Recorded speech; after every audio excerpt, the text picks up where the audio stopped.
This is Dick's Sporting Goods Kickoff Week. A football palace in Texas. What better place to continue a kickoff weekend? And the extreme heat of Arlington's only intensified by the fires of the pregame tailgate fair. College football's back, and that means the hat returns to the LSU sideline. And all eyes will be on his quarterback, Zach Mettenberger, in his second season as a starter. His counterpart for the Horned Frogs of TCU has been a feel-good story of rehabilitation. And his sophomore teammate carried the load a year ago and now will share the spot for the Horned Frogs. TCU of the Big 12, LSU of the SEC, and the Cowboy Classic next.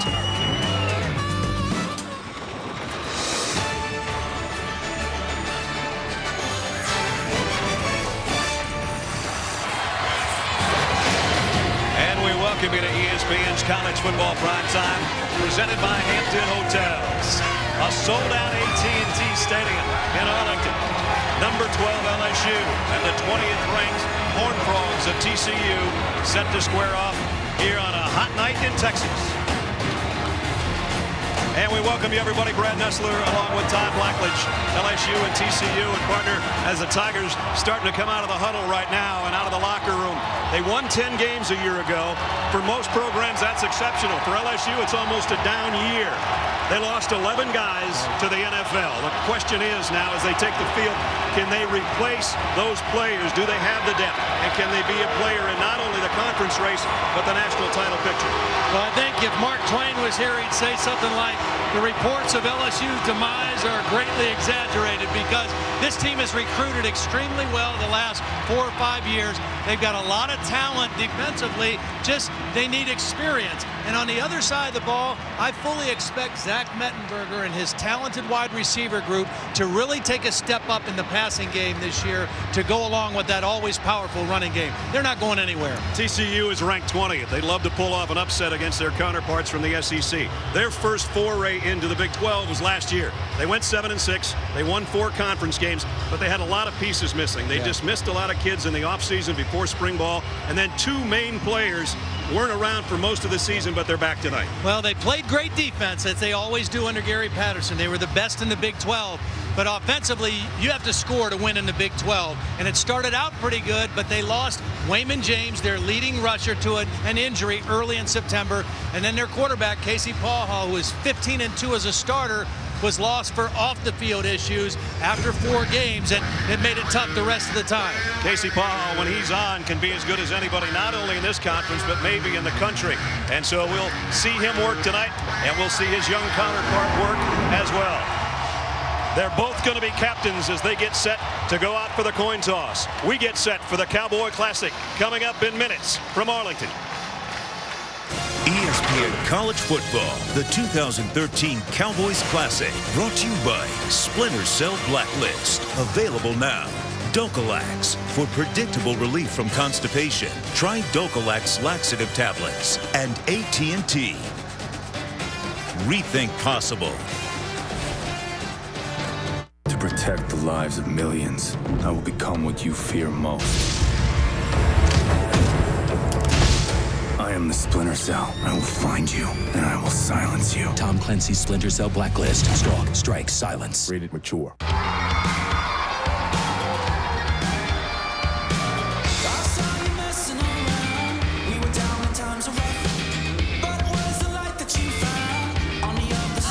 Front row?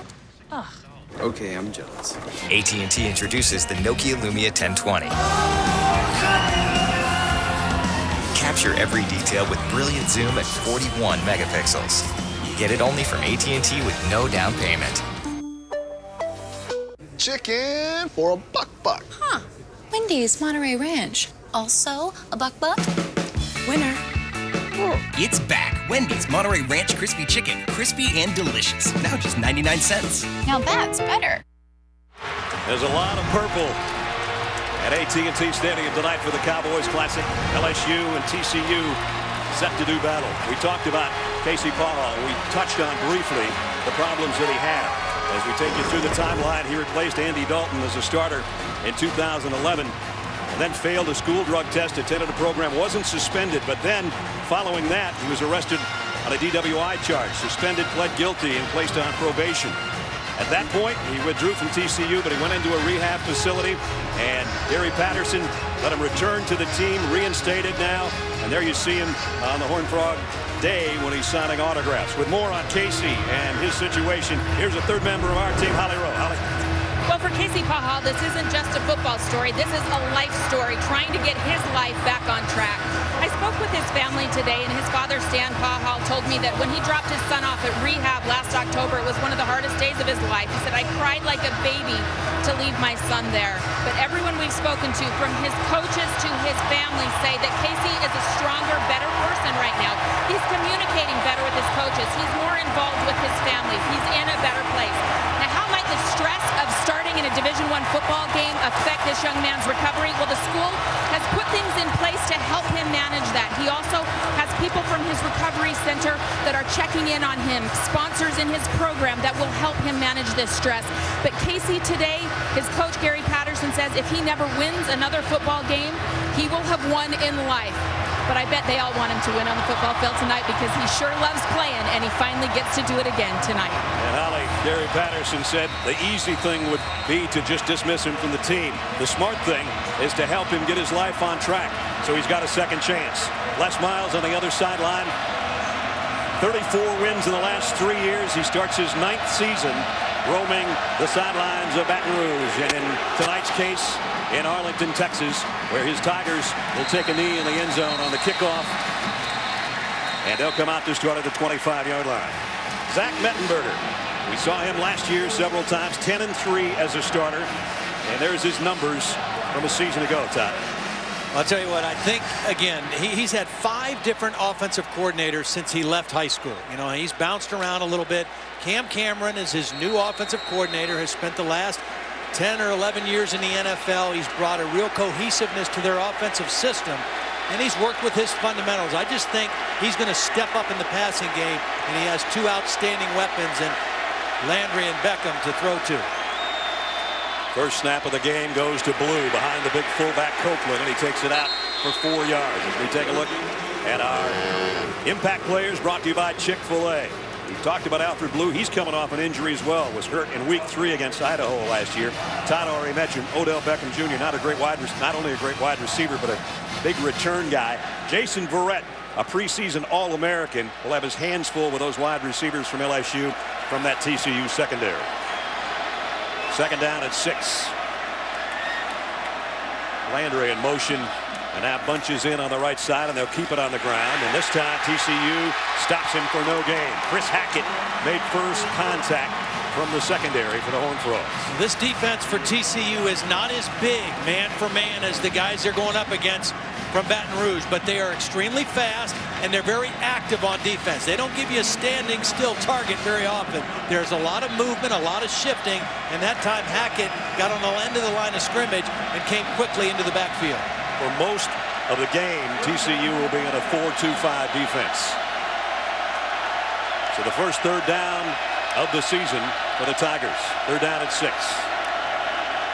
From the 29, Mettenberger in the shotgun, pumps one way, comes back across the middle. What a catch by Travis Draw. Took a shot, and so did Mettenberger. They needed 6, and they got 8. Beautiful adjustment by Mettenberger. Watch him look to his right first. His intended receiver was covered. He reloaded quickly, and even though he was going backwards and knew he was going to get hit, still had the presence to make an accurate throw for the first down. This might be a chance right here to go play action and try something down the field, try to stretch this defense. First down at the 37. Mettenberger changing things up at the line. They've got Jonah Austin in there, normally a tackle playing tight end. And Blue got a yard, and that's about it. Jonathan Anderson with a stop from his inside linebacker position.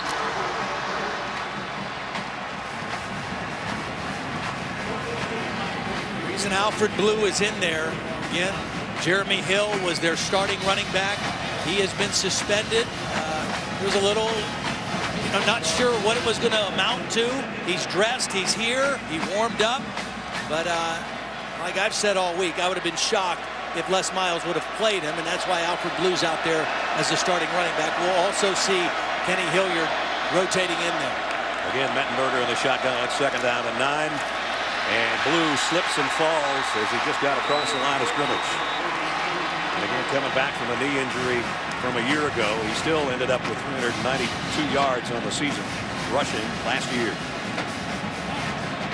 We mentioned Blue and we mentioned Hilliard, the third back in that rotation. Terrence McGee, number 14, is who checks in on 3rd down. We'll see Hilliard in short yardage and goal line situations, and McGee is kind of the special back coming out of the backfield. Excellent hands, was a high school quarterback as well. Well, they picked up a 3rd and 6. Let's see if they can pick up 3rd and 8.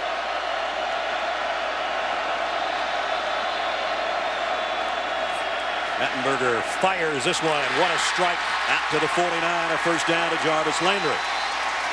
Well, there shows the arm strength. That was a laser shot from Mettenberger. Landry was in the slot on this play. Very accurate throw by Mettenberger. Plant that back foot, get the ball to him quick because he knew Verrett was going to come in and make contact. That ball had to be thrown on time before the corner could peel back and make a hit on the ball. 1st down, 49. Here's that play action Todd talked about. Loading and firing is Mettenberger, and he's got his man down at the 35-yard line, complete to Landry again. Pick up a 16. You know, Landry throughout his career has made a lot of incredible catches, one-handed catches, big stabbing of the ball. I shook his hand after practice on Wednesday, and I almost went to my knees. Incredibly strong hands, and you can see him just go up and snatch the ball out of the air. Good-looking opening drive for LSU. 8th play of the drive. They moved it to the TCU 35-yard line. Again, McGee stays in at the tailback and gets the carry, and he slices through for 6. Before they can bring him down. Elisha Olabo made the stop from the secondary, but right now LSU is doing exactly what they want to do. Now, LSU has moved some guys around on their offensive line. They're a big athletic group, but the only guy who's playing the same position that he played a year ago is the right guard, Trey Turner. Lyle Collins, who was their starting left guard and probably their best lineman, has moved out to left tackle this year, number 70. They are a young, athletic group. A bunch set on the left side, and end around is coming. Odell Beckham, 1st down and more down the sideline, and Beckham has got it all the way down to the 12. Now they bunched up those wide receivers, faked it inside, and then brought it around, and a nice run by Odell Beckham, and they're going to go hurry up here. Jason Verrett knew the play was coming, and he tried to go down the line, but you see the speed of Beckham outran that corner to get to the yardage. And now they keep it on the ground, and McGee's got it down to the 6, maybe the 5. Verrett made the stop. There's a guy that would have added a lot of pressure rushing the quarterback to that. Another guy that won't play because of a suspension. Devontae Fields, who was the Big 12 Defensive Player of the Year and the Freshman of the Year in college football. Mettenberger standing tall, and he throws this one all the way out of the back of the end zone. Good decision. He was looking at the tight end. He was not open. He was covered. Dylan Gordon, and that's what you have to do here. Don't waste it down. Don't try to force a play. Don't throw an interception or fumble, which he did a few times last year down here in the red zone. Yep. 4 turnovers in the red zone last year. One of the worst QB ratings in the red zone of any quarterback in college football last year. Starters. Alfred Blue back in there. It's 3rd down and 4. They can get a 1st down just outside the 2.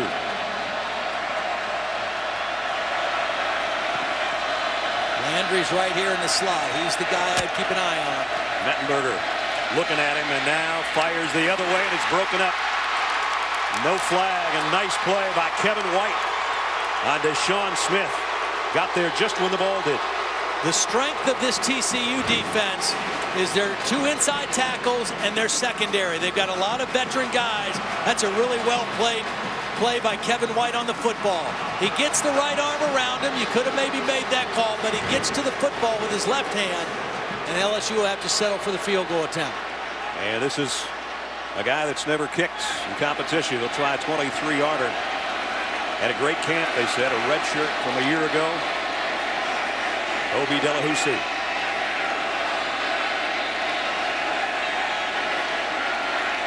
His first official kick for the Tigers is a good one. So a good-looking drive stalls. They settled for 3. And early on in the Cowboys Classic, the Tigers of LSU lead it by a field goal. All right, if you're thinking about getting a new truck, you're probably thinking about fuel economy. Well, you're going to want some torque to go with it. Because unless you're using your truck to deliver pizzas, you ain't getting anything done without it. Torque is power. It pulls trailers, hauls dirt, drags boulders. Torque is what gets the cap off your beer. And only the Ford F-150 with EcoBoost has the best combination of torque and fuel economy. Think about that.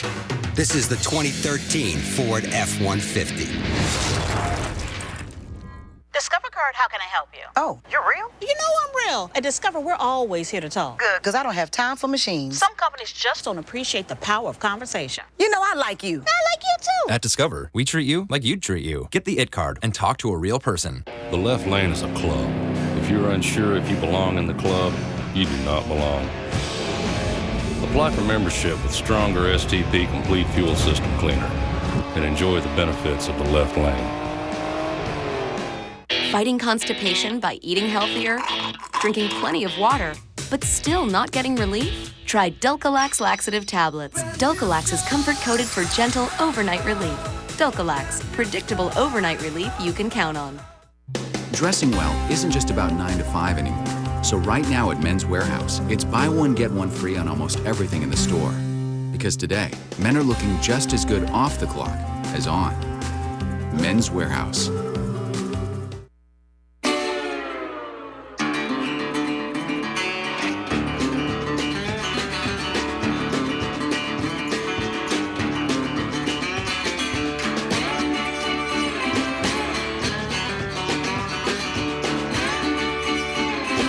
Chances are you're not made of money, so don't overpay for boat insurance. Geico, see how much you could save. Your car may have been born in 1997, but give it a new set of Firestone tires, and it could feel like it's fresh off the lot. Whatever you drive a Firestone. 69-yard drive for LSU, capped with a field goal. They lead it 3-0 with 9:29 remaining in the first quarter. On the sidelines, Casey Paul and Javon Boykin, and I don't think we've ever done this before, but we made them both impact players for tonight because they'll both see action. And Anthony Johnson, preseason All-American for the Tigers of LSU, and that long line of great defensive linemen they've had over the years, and he's just another one in that line.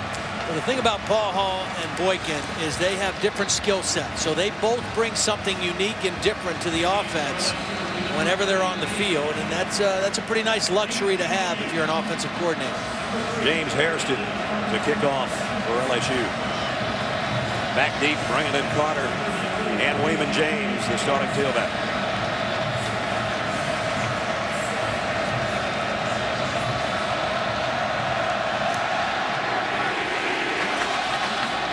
Brandon Carter is going to take it right at the goal line. And he lost the ball. LSU's got it.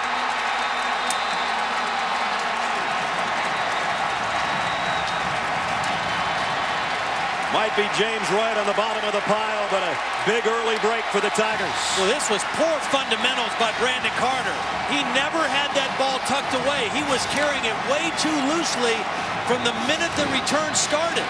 You got to tuck this thing up high and tight. Look how loose it is. Not even protecting it with his arm, and that ball is easily stripped out and recovered by LSU. That's poor fundamentals by a guy who should know better in Brandon Carter. James Wright, the wide receiver on the special teams with a recovery. And now let's see if LSU goes for a quick strike here at the 10. Their wideouts are already out there waiting for him. Mettenberger under center. It'll be Blue, the tailback. And he might have lost a half yard. Olabo from the secondary made the hit. A lot of times you think, well, LSU is so much bigger than TCU. They should be able to just pound them at the running game. But TCU has played teams that are bigger. And they played and beat Wisconsin a couple years ago in the Rose Bowl. big running football team, held them to 19 points. Last year we had them against Michigan State in the bowl game. Yeah. Big physical running team, held them to a season low of yards and first down. And you saw on that graphic, LSU's been living by the turnover. Here's the play fake by Mettenberger to the end zone. Broken up. Verrett on Jarvis Landry. Well, in both cases, the last time they were down here and on this play with Verrett, the defensive back is getting the benefit of the doubt because I think the offhand is on the body and the free hand is making contact with the football. We saw Verrett get away with it there, and Kevin White got away with it on the third down in the last possession. They're making the play on the football, but that backhand is definitely making contact with the body as well. Tell you what, Todd, if they can hold them to a field goal here after that turnover on the kickoff return, I think they'd be pretty pleased with that. Third down at the 11. Mettenberger loads and fires, and this time it's in and out of the hands of Durrell. Had it. Probably should have been able to hold on to it. Kevin White, the corner, that's his second big play he's made in this game. Well, we talked about the strength of this TCU defense is their 5 defensive backs. Kevin White, watch him not give up on the play because he's beat. And that ball's in for a touchdown, but Kevin White never gives up on the play, keeps that left hand in there, and is able to rip it out before they can secure it. And that's just good extra effort after being beat on the play by Kevin White. Well, Delahousie hit from 23. This one will be 5 yards deeper for him.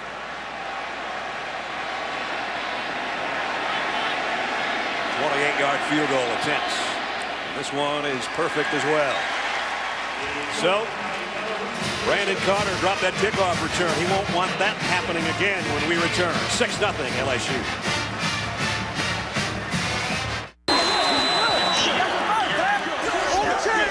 Take a look at it. Next play. Next play. Next play. Colorado, get to the ball. Let's go. It's shutdown time, baby. Shut it down, baby. Let's go.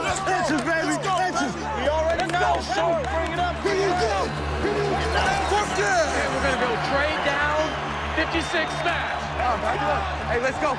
Trade down 56 smash on me. Ready?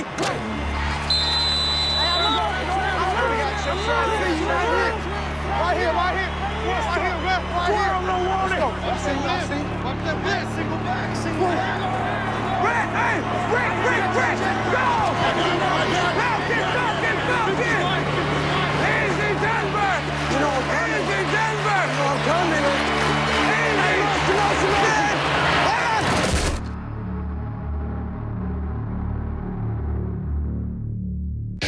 All right, if you're thinking about getting a new truck, you're probably thinking about fuel economy. Well, you're going to want some torque to go with it. Because unless you're using your truck to deliver pizzas, you ain't getting anything done without it. Torque is power. It pulls trailers, hauls dirt, drags boulders. Torque is what gets the cap off your beer. And only the Ford F-150 with EcoBoost has the best combination of torque and fuel economy. Think about that. This is the 2013 Ford F-150. The more I see the GS4, the more I want one. Then you should get one. I just feel locked in. I mean, they have Smart Switch that transfers everything over for you. I don't know if I feel like learning how to use another phone. You had to learn how to use your phone at one point, didn't you? Yeah. And you don't think you can do that again? I see what you did there. You're out of matches in the bathroom. Thanks for having this over. Yeah. For a limited time, buy a Samsung Galaxy S4 and get a Galaxy Tab 2 or Note 8 for $199.99. ESPN College Football, the 2013 Cowboys Classic, is presented by Hampton Hotels. Feel the Hamptonality. And in part by Dick's Sporting Goods. Every season starts at Dick's. LSU, 2 red zone possessions and had to settle for field goals both times. And that's sort of a victory for TCU, Todd. Well, it is. But you know the thing I liked about LSU's offense so far in their passing game? They're attacking. They're going at them. The routes have been crisp. The throws have been accurate. But the strength of this TCU defense is their secondary, and they've made some key plays when it's counted so far. So it'll be Hairston's second kickoff. And Catalan and James back there now. Carter won't get a chance to drop another one. He was their main return man all of last year. So one fumble. He's not out there for this one. DJ Catalon 5 yards deep, but he'll think better of that and take a knee. And we check in with Reese Davis. Hello, Brad. Taco Bell Live Moss moment. Game on ABC, Georgia and Clemson. Aaron Murray finds Rantavius Wooten. Good scramble. Rantavius initially ruled a touchdown, then they marked him down. Georgia ran it in. I'm going to give you an update on Todd Gurley. Initially, they said he was out of the game. He's on the sideline pedaling a bike after the knee injury, but he has not returned to play yet. So a lot of fireworks in that one in Death Valley. Here's 6-0 LSU. Casey Paul in at quarterback. Devon Boykin is in the lineup as well. So they both start the game. Both captains, Paul, one hops the fumble and throws incomplete and almost intercepted. I think LSU was offsides, though. Anthony Johnson, guy they're counting on to have a monster season. But that defensive tackle a little bit quick before the snap. Offside. Defense, number 59. 5 yards from the previous spot. Repeat first down. First penalty of the game. So both quarterbacks on the field to start the game. And this first offensive series for TCU. And now Boykin goes out wide to the top of your screen. And Paha in the shotgun in an empty backfield. Remember, Boykin was... He's still out there. Boykin is still out there as a wideout. That's what they're trying to identify. Hey, this is a quarterback. He's not a receiver.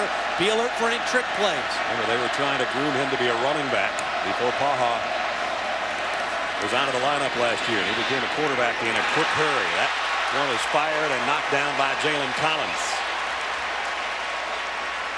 The thing I noticed when I was in Baton Rouge on Wednesday, this starting defensive backfield for LSU is huge. I mean, they average, they're all over 6'1", and the guy who just made a play there, Jalen Collins, is a physical corner. He's a guy who wants to get his hands on you. The two safeties, Martin and Loston, both big guys.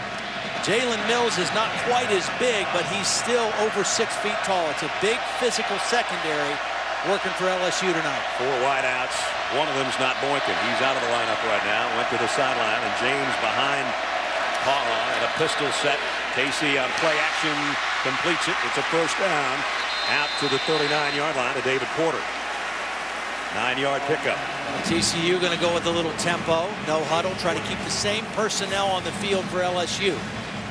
That's why you do this sometimes, just to know who the defense is out there and call your plays accordingly. The throw again. Down the middle, completes another one. This time Brandon Carter holds on to the pass reception. And again, they hustle up to the line. And it'll be second down and about 3. I'm sure TCU, one of the games they studied pretty closely was the last LSU game against Clemson when they lost in the Chick-fil-A game. And really LSU kind of controlled that game for the most part, but when they got into the fourth quarter, the tempo of Clemson and the hurry up, they ran 100 plays in that game, really took some steam out of the LSU pass rush. Play fake again. Paha comes up firing to the sideline and is caught. The ball is loose again. And they're going to say held on to it. Brandon Carter thought he was going to lose another one. And he's right at the first down stick. What Casey Paha brings to the offense is his quickness in knowing where to go with the football. There's not a lot of indecisiveness, not a lot of indecision. When Boykin took over last year, he was a freshman. He was just kind of learning as he goes. He was forced into the starting position. He got better as the season went on, and apparently he had an outstanding spring and summer. But Casey Paha is a seasoned guy, and he knows what to do with the football and where to go with it quickly. 6'5", 230-pounder, and he leads the nation in career passing efficiency. You saw the numbers for him on his career. Got a first down here as TCU's moved it out near midfield. This one's tipped. Incomplete.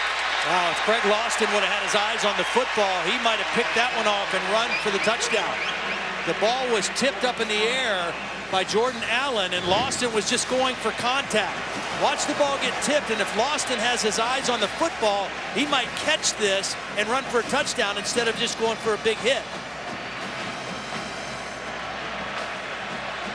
As Stop by Jordan Allen to get up in the air, knock that thing down, and force a second down and 10. B.J. Catalon in the TCU backfield now as well.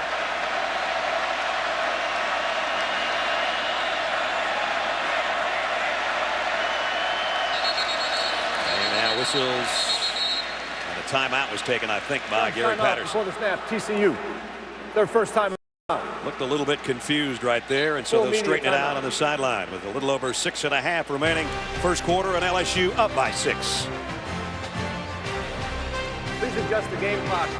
Oberman, weeknights at 11 on ESPN2. All right, if you're thinking about getting a new truck, you're probably thinking about fuel economy. Well, you're going to want some torque to go with it. Because unless you're using your truck to deliver pizzas, you ain't getting anything done without it. Torque is power. It pulls trailers, hauls dirt, drags boulders. Torque is what gets the cap off your beer. And only the Ford F-150 with EcoBoost has the best combination of torque and fuel economy. Think about that. This is the 2013 Ford F-150.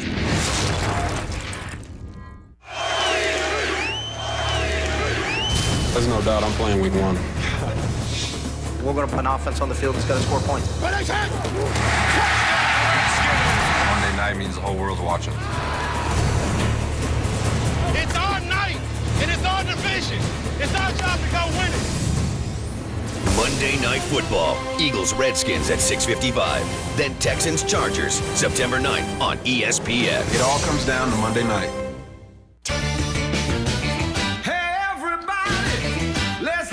Fun. The time is right, the party's just begun. So let the good time roll. Go ahead and let the good times roll. Stand right up and roar with 0% for 60 months plus $1,000 trade assist on F-150. We gon' have some fun. Go ahead and let the good times roll. Only at your Southern Quality Ford dealer. May I take your order, sir?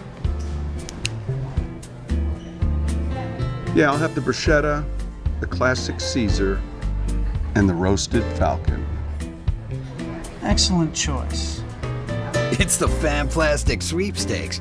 Use your Whitney Saints Visa debit card and you can win a trip to the Atlanta game. The Fan Plastic Sweepstakes from Whitney.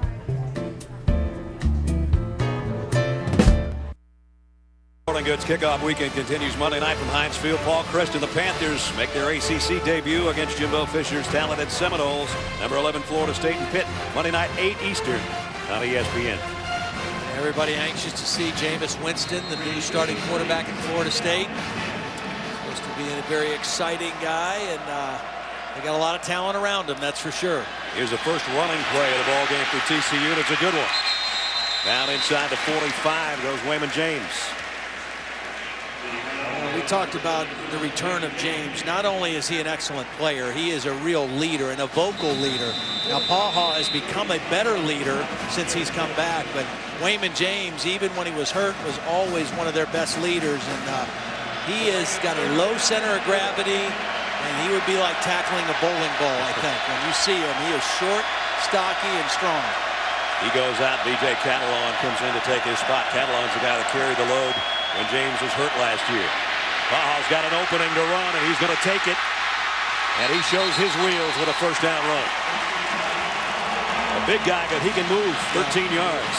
That's what quarterbacks have to be able to do in today's college football. If something breaks down, in this case, Ego Ferguson beat the guard, and the play broke down, you got to be able to extend the play and make something happen when everything's not perfect. You don't have to be a dual threat guy. You don't have to be a great runner, but you got to be able to do that. Catalon was in the slot, and now he comes back in a pistol set behind Paha on first down from the 32. Play action wasn't a very good mesh there, and it wasn't a very good pass either as we check in with Holly. Les Miles of LSU told me before the game that his starting linebacker, Taj Jones, will not be playing tonight. He's a little bit nicked up. So in his place, Quan Alexander can play, but I've noticed in this series they're using a nickelback, Eugene Micah, in there a little bit more. So just something to note, they're without their starting linebacker. Thanks, Holly. They have had a lot of four wideout groupings out there and some empty backfields for Paha. They have 2 runs now after having all passes to get to midfield. Now they've worked it to the 32-yard line on a second down and 10. Justin Macklin, number 54, is in, trying to get some fresh legs to rush the passer. Boykin's back in there, too, in a slot. And now we got a false start. Offense, number 74. 5-yard penalty, still second down. Vaitai, the right tackle, jumps.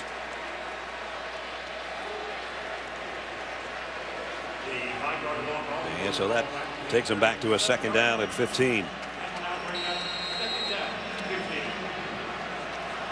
Now LSU is going to their 3-man defensive front. So they still have 2 linebackers. Now they have 6 defensive backs in the game. Anticipating pass here. They'll keep it on the ground and cartwheeled out for a pickup of only about a yard. It was Catalan, and now they're definitely in a passing situation on 3rd down and long. Wayne Thomas, familiar name from way back in this area. With the Dallas Cowboys. In this case, redshirt freshman out of New Orleans. 3rd down and long.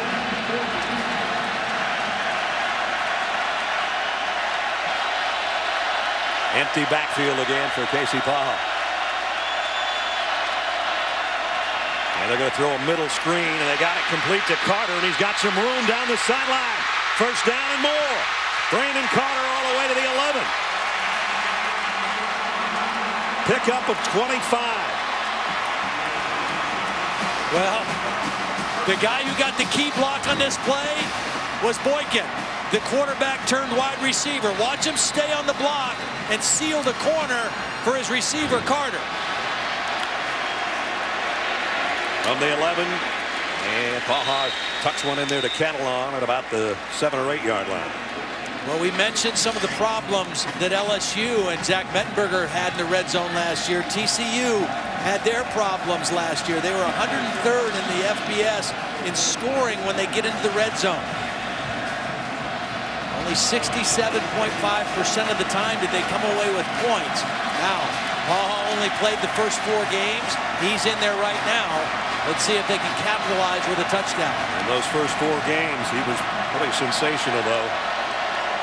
Had 10 touchdowns and only 1 interception. They got a 2nd down and 6. They can actually get a 1st down near the 1 yard line. And now timeout. They don't want to waste an opportunity. 2nd timeout they've had to take in this quarter. And we'll take it with them with 3 minutes, 53 seconds remaining. Horned Frogs trail by 6, but they're threatening right now.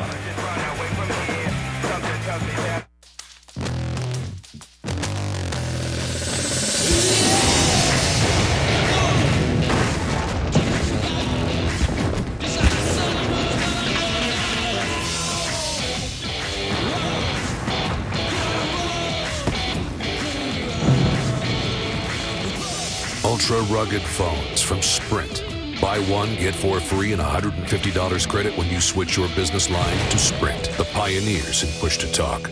Discover card. I asked my husband to pay our bill, and he forgot. You have the IT card, and it's your first time making a payment, so there's no late fee. Really? Yep. Is your husband off the hook? No. He went out for milk last week and came back with a puppy. Hold it. At Discover, we treat you like you'd treat you. Get the IT card with late payment forgiveness. They're small. Small? I'm 7.5 inches of heaven. They're loud. Yeah, we're speakers. We supposed to be loud, dummy. And they love talking trash. A plug-in speaker? Done. Yo, can I borrow your pager and your acid-wash jeans? Can I borrow your 8-ball jacket? A lot of trash. No filter, no kidding. That is not a good picture of you, boo-boo. Beats by Dre presents The Pills. Small, loud, Bluetooth, wireless.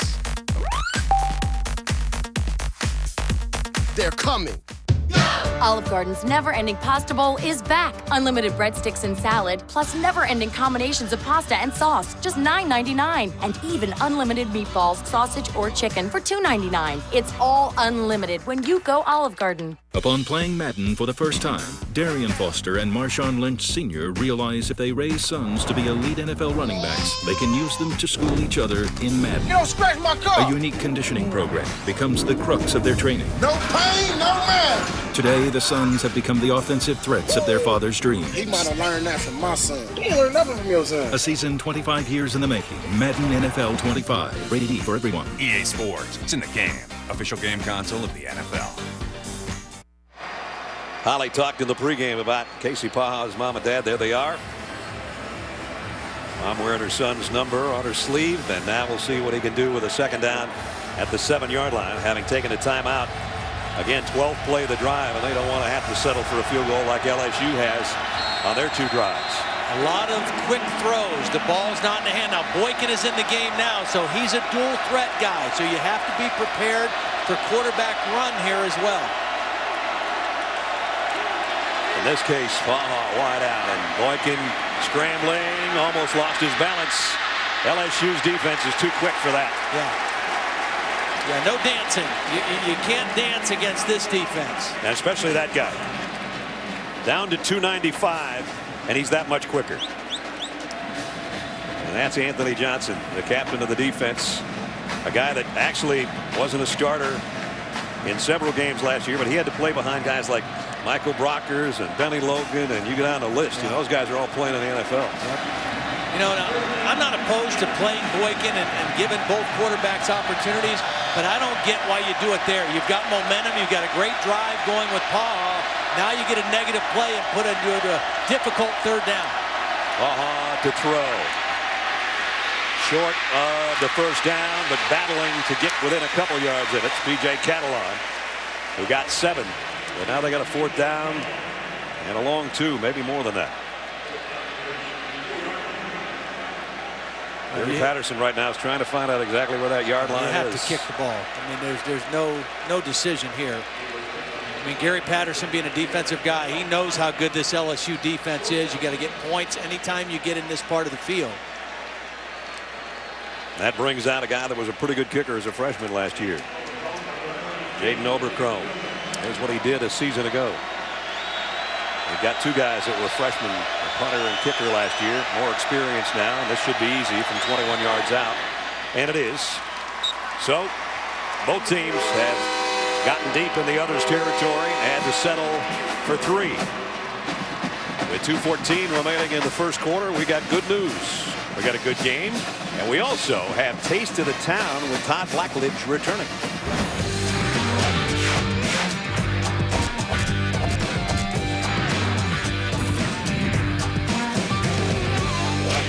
About 20 miles south of Fort Worth in Crescent, Texas, a new restaurant has been opened up in a Texaco gas station by a pair of veteran pitmasters, John Sanford and Michael Warren, and John's wife, Catherine.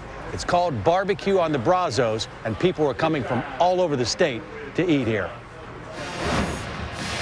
And if there's something Todd loves, it's barbecue. Actually, there's nothing Todd doesn't love. I just meant cauliflower. I don't like cauliflower. You don't like cauliflower? How about Brussels sprouts? No, those either. Okay, there's 2 things I found that won't be in your soon-to-be-released book, Taste of the Town. So a 71-yard drive and 14 plays, capped by Obercrone's 21-yard field goal. And now Odell Beckham waits back deep.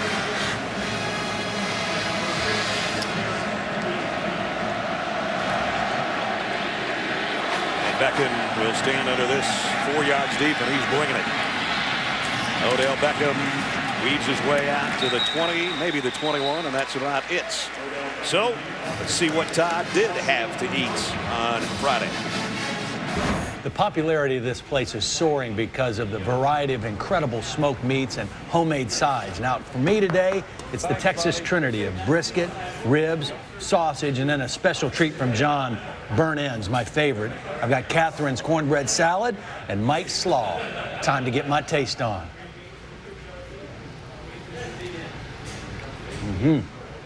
Burnt ends. I love that part. Love it. Yeah. My favorite. I know you used some of those burnt ends, and they made tacos for you guys, too. That's a whole nother story, or a whole nother meal for you. From the 20. And on the ground, going to be Kenny Hilliard getting his first carry of the season. I mentioned coming out Tuesday, right? Yep, Tuesday. Brand new book? Yep, got a book, and I brought one for you. So there's yours. Taste of the Town with Todd Blackledge. Yeah. Not only everything he's eaten, but the recipes to all of that. We have over 100 recipes, great pictures. I mean, it was a lot of fun to work on. It'll be at your favorite bookstores on Tuesday. Yep. Mine's going straight to Nancy because she'll use the recipes. Thanks, partner. You're welcome. All right. So LSU now, 2nd down and 8. Todd will be along every week with Taste of the Town. And every week, I'll gain more weight when I go along with him. End around. They tried this earlier, and Beckham got good yardage. This time, TCU does a nice job of stretching it out and knocking him out of bounds. Chris Hackett came up. Short gain on the play, maybe a yard.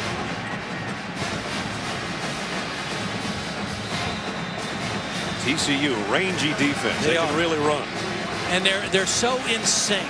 You know, Gary Patterson has long been held as one of the top defensive minds in college football, and they just are really on the same page in everything they do, and they have to be, because they're not as big or as powerful as some of the teams they play against. But boy, they are in sync, and they play great team defense. See if they can stop a 3rd and 7 from Zach Mettenberger.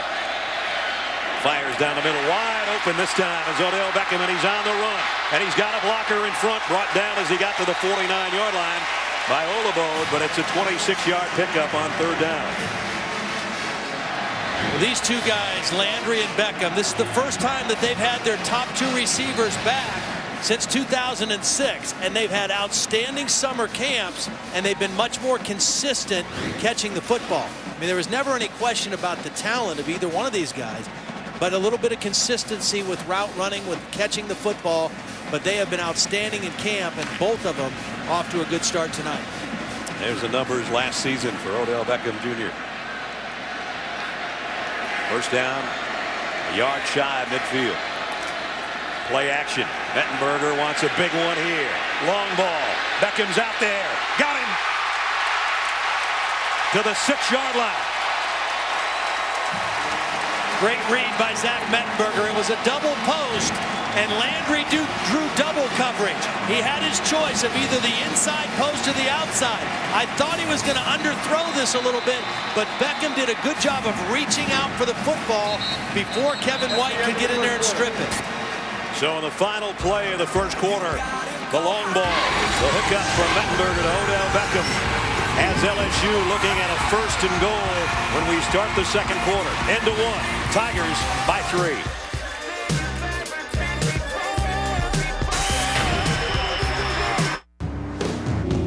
You wait all year for summer. This summer was definitely worth the wait.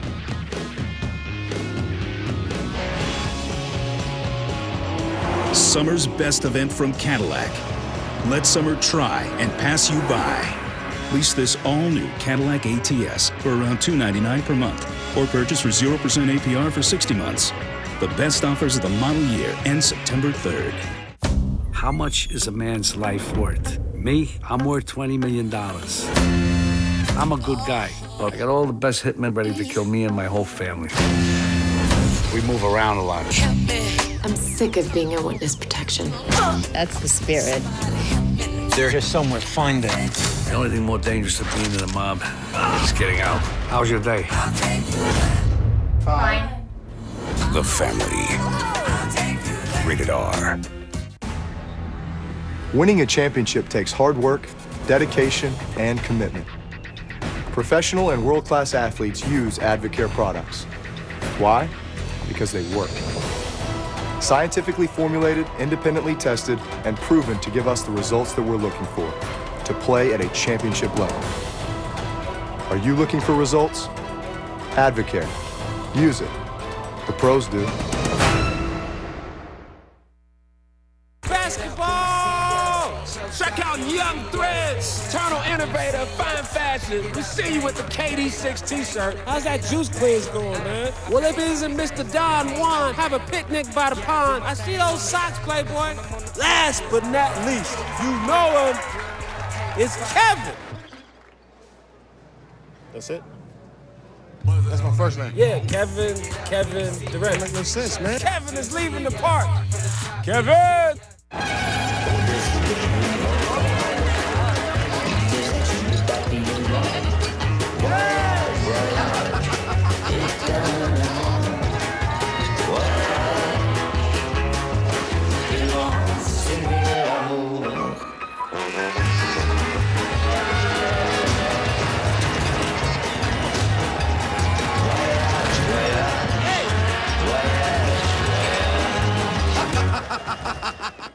The U.S. Open Round of 16, Monday at 7 on ESPN2. Odell Beckham Jr. on the sideline. Back-to-back catches for him. Todd, the last one good for 44 yards. Yeah, and I mentioned the good read by Zach Mettenberger. These three defenders are covering the two wide receivers, and they're both running post. And so Mettenberger just has to see which guy are they going to double cover and which guy are they going to single. And I'm going to the single covered guy, and that was Beckham.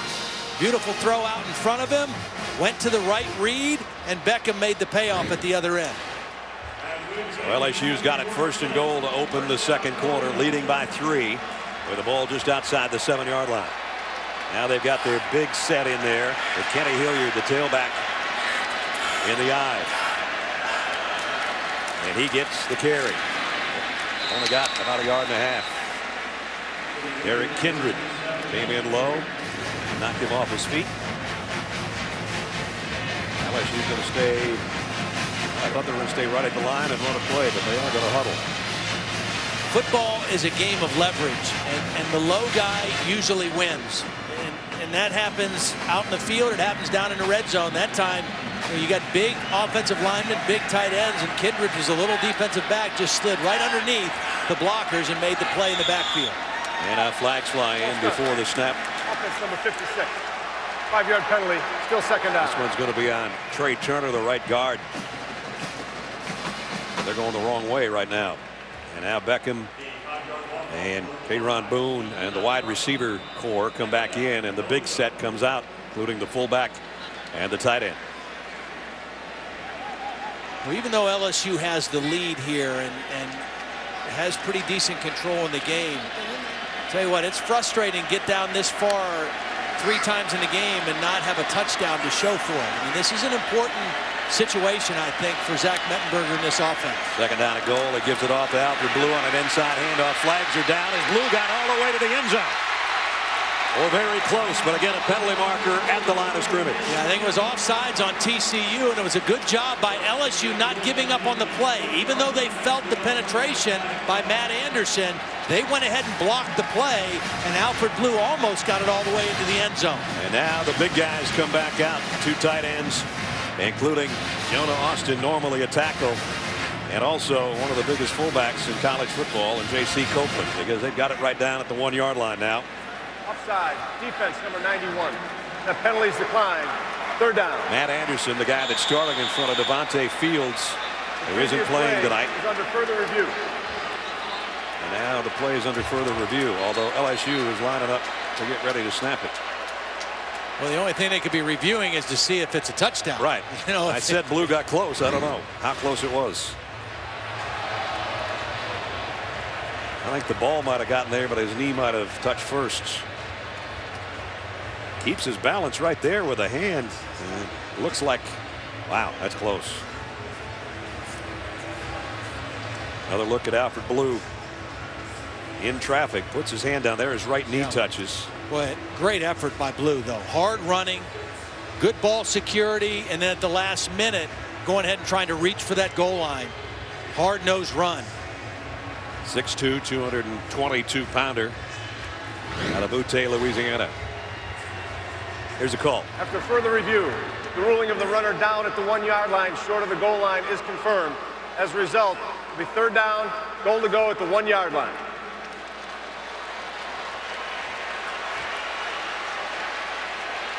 They keep the same set and the same group out there on 3rd down and goal from the 1.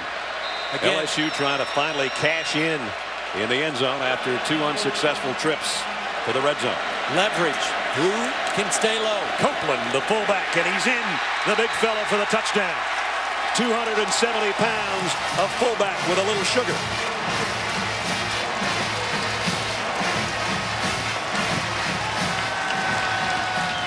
He had 4 touchdowns on the ground last year. There's number 1 for 2013. Their best offensive lineman is Lyle Collins, number 70. They ran right behind him. He got to the second level and took his linebacker about halfway through the end zone, and Copeland was right behind him.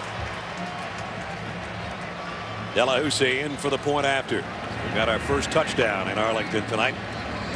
And LSU did it in fine fashion with an 80-yard drive in 7 plays. A little over 3.5 minutes they used And a lot of it was Mettenberger to Odell Beckham Jr. And when that was done, the big fella from a yard out, J.C. Copeland, LSU 13-3.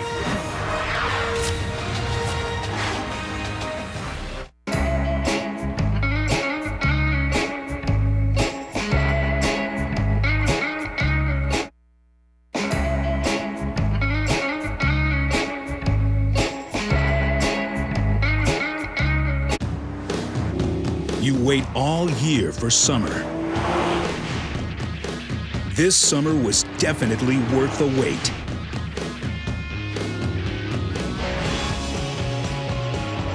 Summer's best event from Cadillac. Let summer try and pass you by. Lease the Cadillac SRX for around $369 per month or purchase for 0% APR for 60 months. The best offers of the model year end September 3rd.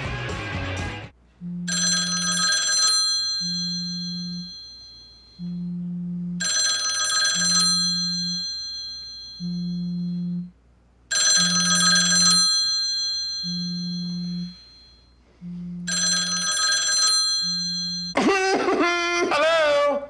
2 years is too long to wait. Introducing Jump from T-Mobile. Upgrade when you want, not when you're told. Get the Samsung Galaxy S4 for $0 down at T-Mobile. Hurry, offer ends September 2nd. At Charter Business, we appreciate business owners. The ones who stepped out on their own and put all their chips on one dream. The passionate few who enjoy the thrill of opening the door, their own door, for business each morning. You didn't accept the status quo when you chose to be your own boss. You don't have to accept stale AT&T DSL left over from the last century now, or home phone service masquerading as true business phone. That's why so many of you switch to Charter Business. To experience online power that crushes DSL. To harness real business-grade calling features. And to add that one missing element for your customers, HDTV. You're not a big box, you think outside the box. No wonder that little taste of victory is yours at the start of each new day. Morning, Julie. Hey.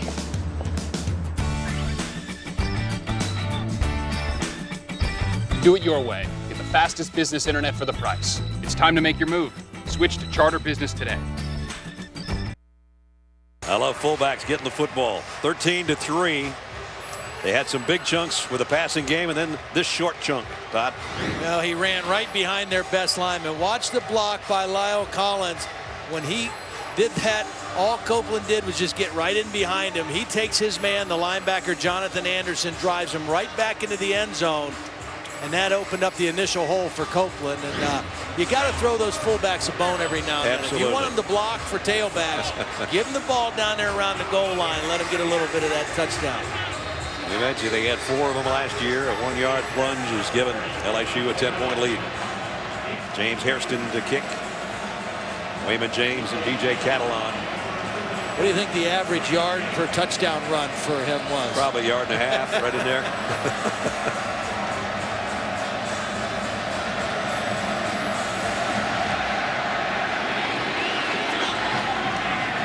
At the 1-yard line is Catalan. And B.J. Catalan springs it. Kicker to beat. Catalan is gone. 99 yards. TCU touchdown.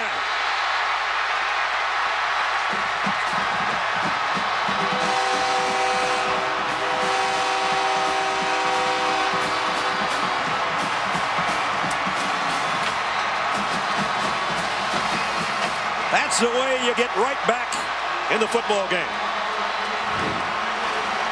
Well, this was good running by Catalan. Poor tackling by LSU as well. They kind of got out of sync on their lanes. They left a hole open. Nobody really even got a hand on him.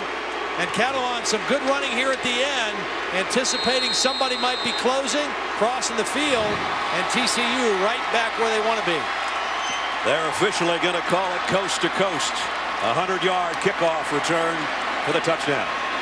Oberkrom, the extra point. And in about 12 or 13 seconds, a 10-point lead is back to 3.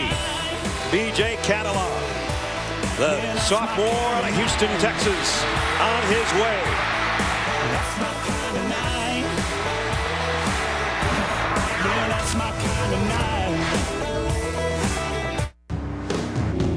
You wait all year for summer. This summer was definitely worth the wait.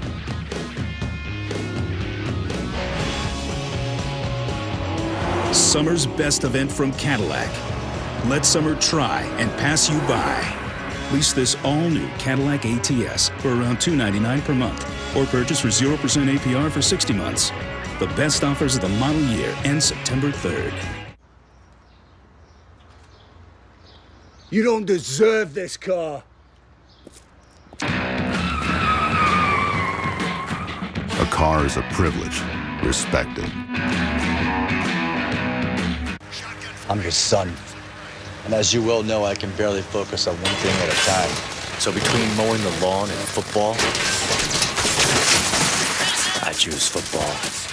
Sorry, Robert. $5 doesn't buy my undivided attention.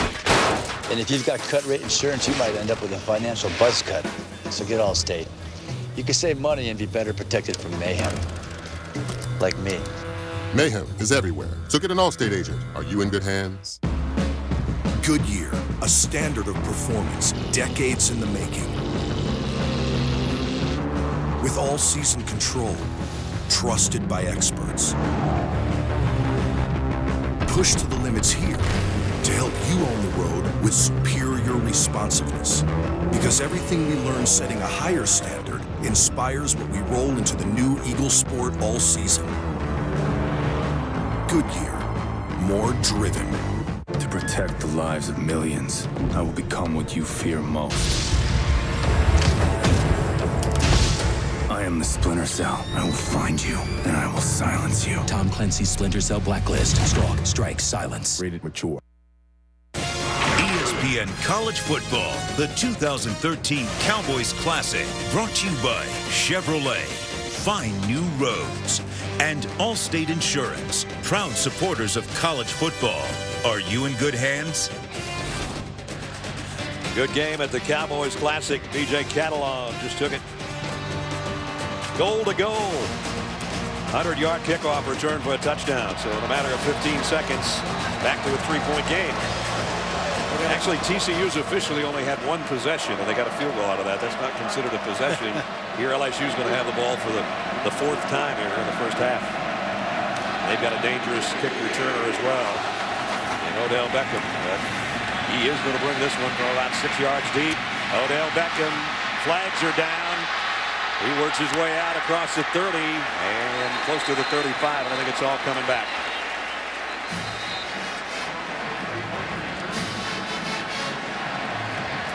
They'll bring that 33-yard kickoff return back. And while we've got a quick break, let's check in with Reese Davis. Reese. Brad, I want to give you a Dr. Pepper 10 conference update. Not a shining moment for the Pac-12. Eastern Washington against Oregon State. Under half minute to go. Vernon Adams goes in for the Eagles, 49-46. First time an FCS team has beaten a ranked FBS opponent since James Madison beat Virginia Tech in 2010. Wow, we had North Dakota State, Kansas State, and now this. So week one with a lot of fireworks, a lot of happy guys picking off the big fellas. You know, in those lesser teams, and only say lesser, less talent, maybe less depth. Yep.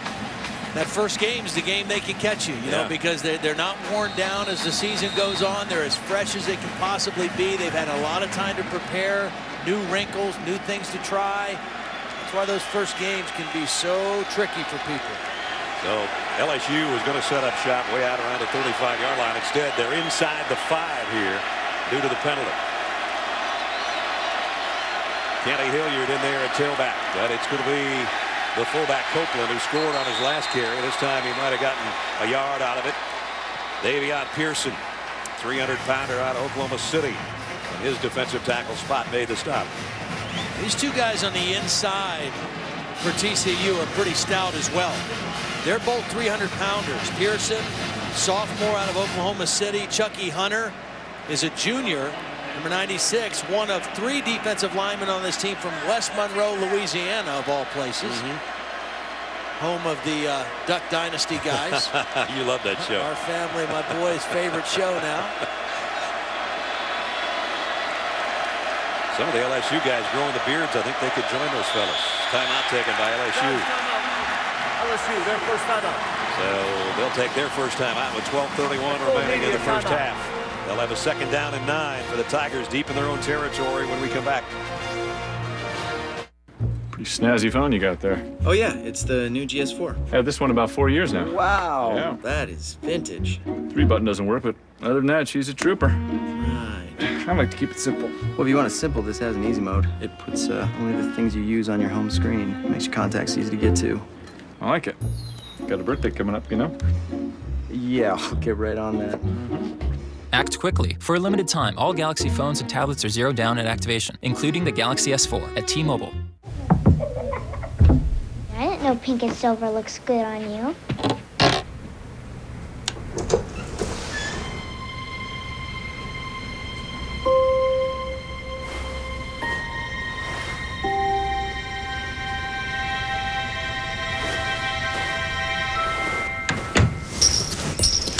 That was close.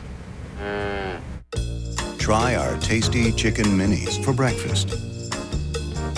Congrats on your new car. Thanks. I went to cars.com and their expert snapshots really helped me, so. You thought there'd be more drama, right? Yeah. Not with cars.com. I'll tell you what. Hey, James, do the... Playing football at West Canaan may have been opportunity of your lifetime, but I don't want your life. You just don't get me, Dad. Thanks, James. Yeah. Yeah, no, that was great. Get the right car without all the drama. Cars.com. All drive, no drama. Hola a todos. Hey, guess what, guys? I got my first paycheck today. I'm so proud of you, sweetheart. Thanks, Dad. Mi mamá. The bookstore job is great, but your studies come first. I know, Mom. Hey, what's up? Hey, Christian. Ay, mira qué linda. She's taking a picture of her check. Deposit done. I want a framed picture of that, okay? Lista, bonita. On your phone, online, on the go. Wells Fargo makes it easy to get banking done.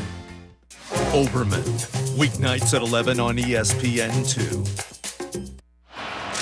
Now it's time for our Discover Game Changer. And it changed the game in a hurry. Hairston's kickoff. B.J. Catalon didn't even run back kicks last year. He was a freshman who had to take over for Wayman James as a starting tailback. Probably, Todd just said to me, probably wouldn't be running back kicks tonight either. Brandon Carter would have dropped the first one of the ball game. And he goes 100 yards to give us the score we have, 13-10. And now LSU, after that timeout, deep in their own territory, with a 2nd down and 9.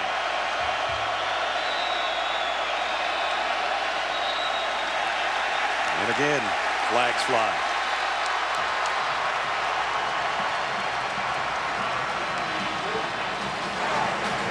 Ball start. Offense number 85. Half the distance to the goal. Repeat 2nd down. Todd, those guys were waiting so long at the line of scrimmage during our timeout that they took. I'm not going to take the blame on TV, but they stood around so long. I don't think they knew exactly when to go or what to do. Well, and then they tried to change the play at the line of scrimmage once they recognized the defense, so that added even more time to wait. Now they're backed up to the 3-yard line. Connor Neighbors is in there at fullback with Hilliard. You're looking behind Kenny, number 27. Will get the carry and follows his fullback out to give him a little bit more room. Out around the 7. Matt Anderson made the tackle. Right here is where Zach Mettenberger has to show maturity. If they call a pass here on 3rd and 8, deep in his own territory, he's got to be smart with the football. Nothing wrong with punting the football and playing defense in a game like this. This secondary is the strength. Last year they had 21 interceptions as a defense. 8 starters back from the top defense in the Big 12 from a year ago. Got to be very smart with the football here. Got McGee and Blue both in there flanking him in what was a shotgun. Now he comes up to the line of scrimmage and will backpedal into it again on 3rd down and 8. Mettenberger from his own end zone, and he's just going to throw this one to the ground. McGee, I think he wanted to throw a screen pass to McGee. That's exactly what they were looking to do. Intentional grounding. Number 14 was in the area. 4th down. So he just drills that one into the ground, and we'll have our first punt of the ball game. Coming up with 11:37 to go in the half.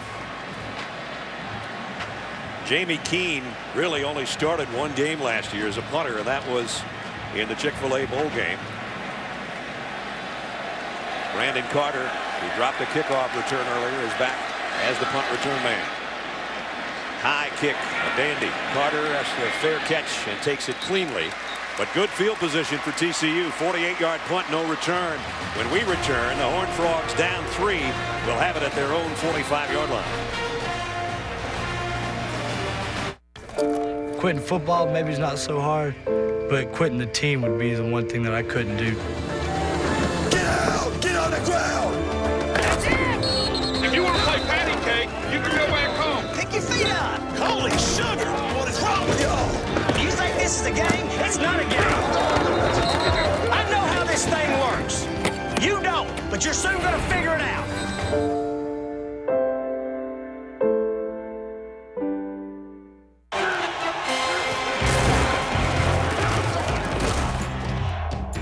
It's Monday night. I'm about to get this ball, and the entire world's gonna see it. Ken, that guy I used to deliver pizza to. Ken Norton Jr. Ken Griffey Jr. Definitely Kenny Loggins. Balls loose, balls loose. Lace up your Monday night shoes. Everybody's watching because it all comes down to Monday night. It's Lakeshore's summer clearance event. But folks, when they're gone, they're gone. Ram Heavy Duty 3/4 ton, $28,990. Ram Crew Cab, $10,000 off MSRP. Quad Cab, $23,990. Wrangler, $22,990. Challenger, $22,990. Chrysler 200, $17,990. Or Journey, $17,990. Dart, $15,990. Or Patriot, $15,990. Buy now at Lakeshore Chrysler Dodge Jeep and Slidell. And remember, shop 24/7 at LakeshoreChrysler.com. Since 1925, Standard Mortgage Corporation has been the local leader in your mortgage financing needs. Because of our long-term relationships with credible investors, we can provide strong, reliable capital sources for nearly any type of property financing and deal structures. At Standard, your loan is serviced locally, and we offer competitive rates on convention, FHA, VA, and rural housing. We even offer loan approval when you apply and a letter of qualification for construction loans. Visit our website at standardmortgage.com and see why we've been setting the standard since 1925.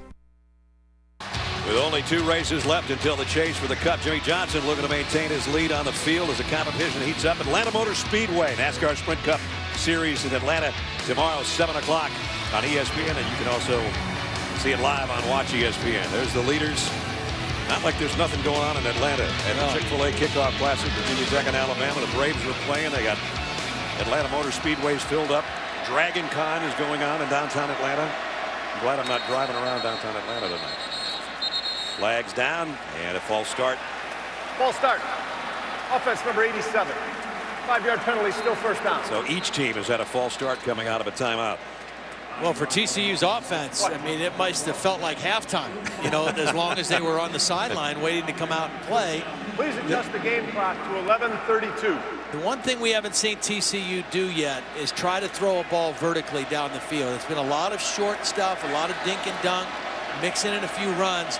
I think they probably in this possession need to try to stretch the defense just with the threat of throwing the ball down the field. So they got a 1st and 15 now at the 40-yard line. Paul Holland in an empty backfield with a 5-receiver group out there for him. Pressure coming from the backside. Casey got rid of it, tried to drill it in there. Had 2 guys in the general vicinity.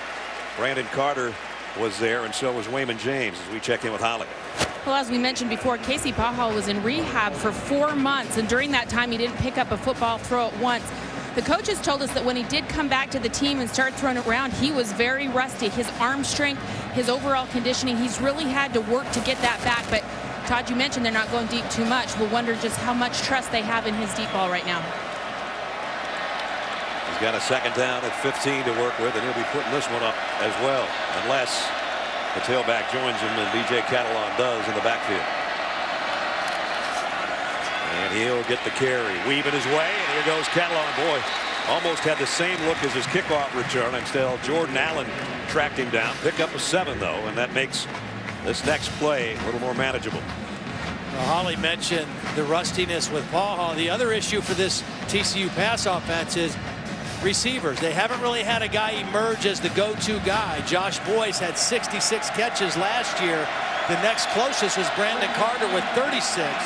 So they're still kind of waiting for this receiver group to kind of step up, and somebody step up as a go-to guy as well. 3rd down and 8. from the 47. Don't want to waste a good field position after the punt return. And Baha into traffic and incomplete, intended for David Porter. That's the second time they've had two guys in the general vicinity of where that pass was hit.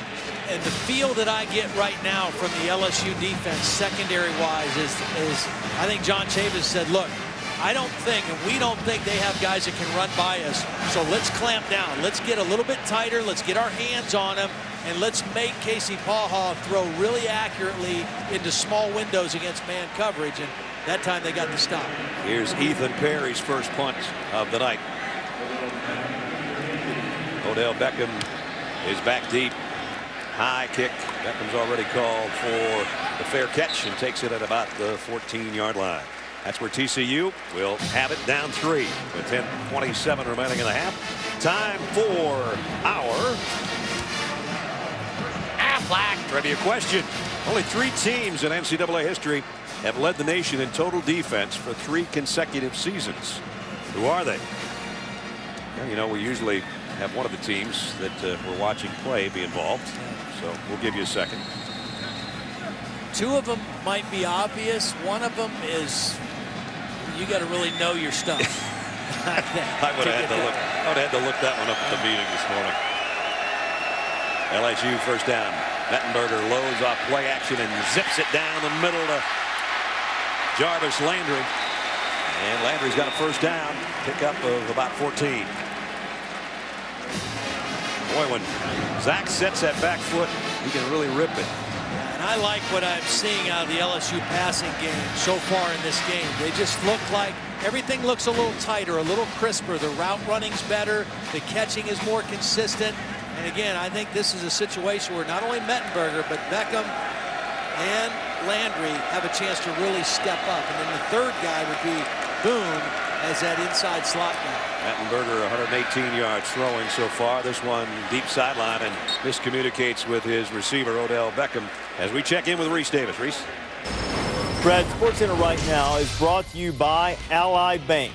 Tim Tebow looking for a team again. The Patriots released the quarterback after a lackluster preseason. If he clears waivers, he'll be a free agent again and able to sign with anybody he chooses. Johnny Manziel, also Heisman winner. 6 out of 8, 94 yards, 3 touchdowns. Back in the second half as A&M beats Rice 52-31. All right, Reese, thanks here. 13-10, LSU with a lead of the ball on a second down and 10 at their own 28-yard line. Copeland, the big fullback, sets in the backfield, trying to lead the way for Blue. And Alfred gets out to the 33. It'll be a pickup of 5. But again, got a third down coming up. LSU last year 40% on their third down conversions. So far tonight on third down, LSU's done a nice job of protecting Mettenberger, giving him an opportunity to make some throws down the field. See if they come after him with a little extra pressure here. He's had time to stand tall and deliver so far. On 3rd and 5, he does the same. Lofts this one to Landry. First down at the 45. That's just too easy. Yeah, it is too easy. I mean, he's got too much time. He's a tall quarterback, so he can see over the rush. A nice, clean pocket. He's got his feet underneath him. Good balance. That's one of the other things that Cam Cameron has really worked with Zach Mettenberger on this year, is trying to keep his weight underneath him a little bit. His feet a little closer together, not overstriding, staying in a loaded position as a quarterback, ready to get rid of the football. And he just looks better to me. And I expected it, but he definitely looks that way. Cam, who's been away from college football for basically 12 years, but head coach of the Dolphins, longtime offensive coordinator of the Ravens. Now in his first year at LSU, Mettenberger's got Odell Beckham Jr. broken up at the last second. Kevin White has made 3 basically game-saving plays at his cornerback spot. You know what? I don't know if Kevin White got a hand on this or if Odell Beckham started to look to the end zone too soon. I just think he turned his eyes off of the ball and was looking for the goal line before he secured the catch. But credit Kevin White. We've seen him do this a lot tonight, not giving up on a play even when he's beaten. Yep, you're right, Ledge. He should have had it. Yep. There's a big one that got away, and it brings up second down and 10. Beckham out of there after that long pass pattern, and Blue will take it straight up for 11 and a first down. And you hear the chants of Blue from the fans here at AT&T Stadium. Alfred Blue is a different runner than Kenny Hilliard and Jeremy Hill. He's 6'2". He's the tallest of the backs. Has a little bit more of an upright running style, but good quickness hitting the hole that time. Running on the right side and picks up a first down. Alfred's got 31 yards on 8 carries. LSU at the 200-yard mark. Right now they've had the ball twice as long almost. But when you have a kick return that takes 15 seconds, that stat doesn't matter too much. Play action. Mettenberger finally got some pressure. They got to him. Dropping him back at the 46-yard line. Jason Verrett coming on the blitz from the secondary. Well, and I put this on the running back Alfred Blue. It's a play action pass, but whenever you see a corner blitz, this guy has to forget the fake and make the block. Don't worry about the fake if the corner's coming. Give up the fake, make the block. See, that's why Mettenberger looked like he was surprised. He expected that to be picked up by Alfred Blue, and Blue just didn't have good enough vision on that play. Barrett, a preseason All-American, had 6 interceptions last year, but he also had 63 tackles. And he played that beautifully. Brings up second down at 17. Mettenberger trying to get a bunch of it back and threw into some traffic, and this time LSU's got 2 guys in the same vicinity. Deshaun Smith, I guess the intended receiver. Barrett was out there with him. Might have been the first bad decision I think Zach's made throwing the football. Second down and long like this, you're not trying to get it all back in one throw. You're trying to get half that yardage to give yourself a manageable third down play, and he forced that one into coverage. Very lucky that it wasn't intercepted, and now he's got a third and very difficult situation.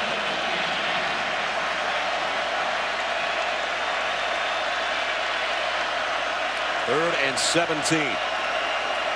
A bunch set of wide outs to Mettenberger's right, and he's getting flushed again. Keeps his poise and throws on the run, but high and incomplete. Intended for Durrell. Kevin White again was the guy that was the closest to the LSU wide receiver. Holly. Well, TCU coach Gary Patterson let me in the circle of trust last night and go to their defensive test. I got to sit in the meeting room and listen. He'd put a formation on the screen, and immediately the whole defense would shout out what they could do. Then he'd ask each player to yell out what their responsibility was on that play. In the whole meeting, an hour and a half, only one kid had the wrong responsibility. They know what they're doing, and it showed up on that drive. Holly gets around, doesn't she, in those meetings? She's a football. She's a gym rat. I mean, that's all there is to it. She loves the game. She's a gym rat. Yes, she is. We mean that in a nice way. And that goes out of bounds inside the 10 at the 9. Earlier, we asked you the Aflac trivia question for tonight. Only 3 teams in NCAA history have led the nation in total defense for 3 consecutive seasons. Who are they? Well, TCU's one of them. I know that much. 2008 to 10. Oklahoma, 85 to 87. There's the one that you might not have known. Toledo. 1969 and 1971. In fact, 5 times in the last 12 years, TCU has been #1 in the nation defensively. And of course, Gary Patterson's been around 16 years, 13 years, as in his 13th year now as the head coach.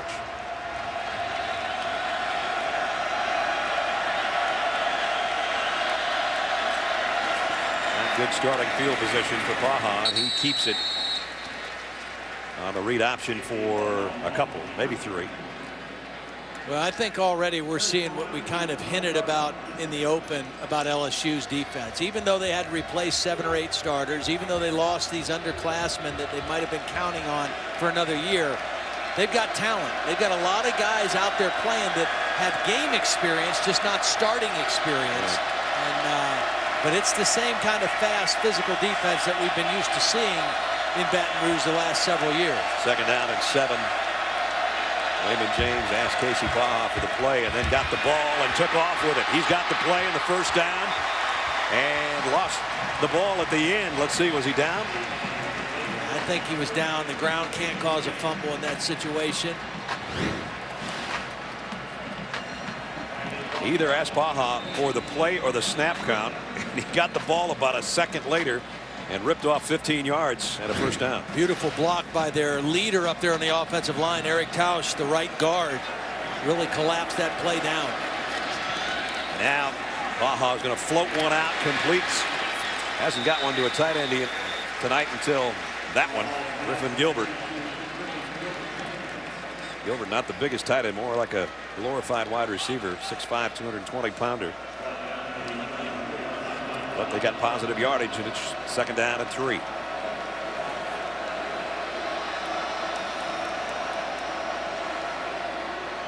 Catalan on the inside, and this should be good enough for a first down as well. One of the key matchups for TCU in this game, one of the big questions that their coaches had, how would our center and 2 guards, Joey Hunt the center, James Dunbar, Eric Tausch, how would those guys block the inside tackles of LSU? Ego Ferguson and Anthony Johnson. And in the last couple plays, those 3 guys on the inside of the offensive line have done a very nice job.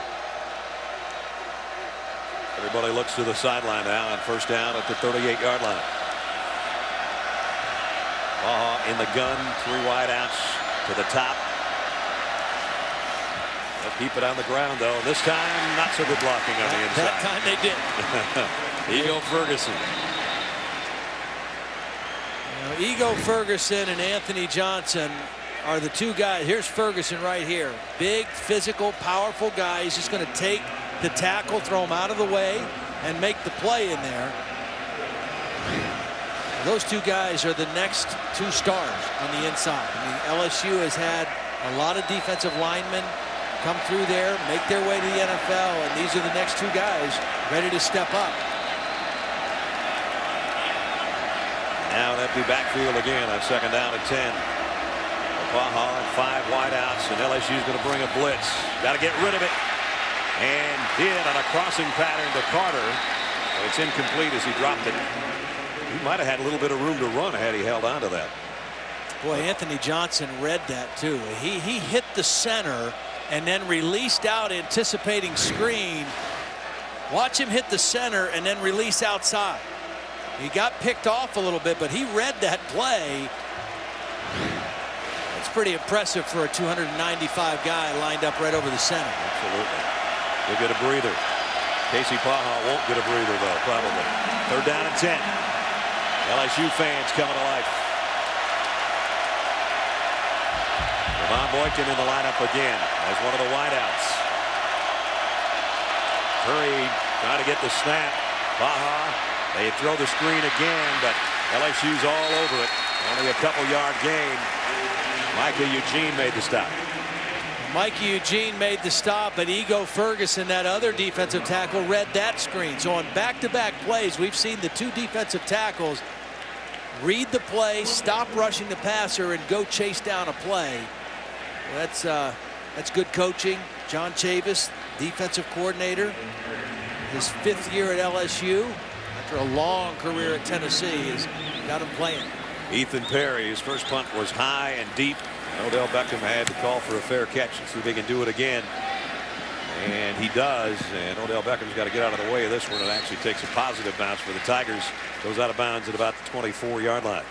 ESPN2's got a special Labor Day weekend edition of Sunday Night Baseball tomorrow as the Mets and the Nationals face off in a division matchup. Sunday Night Baseball, Mets, Nationals tomorrow, 8 Eastern on ESPN2 and live on Watch ESPN. The Rangers and Twins are playing about 300 yards from where we are on a nice sticky night outside, and it's 1-1 in the 8th inning. I think the Twins broke up a no-hitter last night on the Rangers, if I'm not mistaken. But so there's a lot of activity right here in Arlington tonight, too. We talked about Atlanta. You want to talk about a lot of bodies in the couple square miles that we're at right here at AT&T Stadium. First down, LSU. Time getting short here before halftime. And Blue's going to be hit for a loss. Loss of a couple. Sam Carter, one of the captains on the defense, a strong safety, made the stop. Carter almost more like a linebacker in that 5 defensive back set for TCU. Was a dual threat quarterback in high school, came to TCU as a as a quarterback, one of Gary Patterson's really favorite players. I mean, he's kind of the quarterback of their defense, playing that hybrid position. That time had outstanding leverage on the play. Brings up 2nd and 11. Mettenberger straight drop, fires near side. What a catch by Odell Beckham. As he went high with good coverage by Verrett, still snagged that one as he picked up 7. Yeah, Verrett was in pretty good position. And if Beckham doesn't really make an aggressive attempt to catch this and jump for the football, Verrett's going to get in there and get a hand on it. That was tight coverage and excellent work by Beckham. Brings up a 3rd down and 4.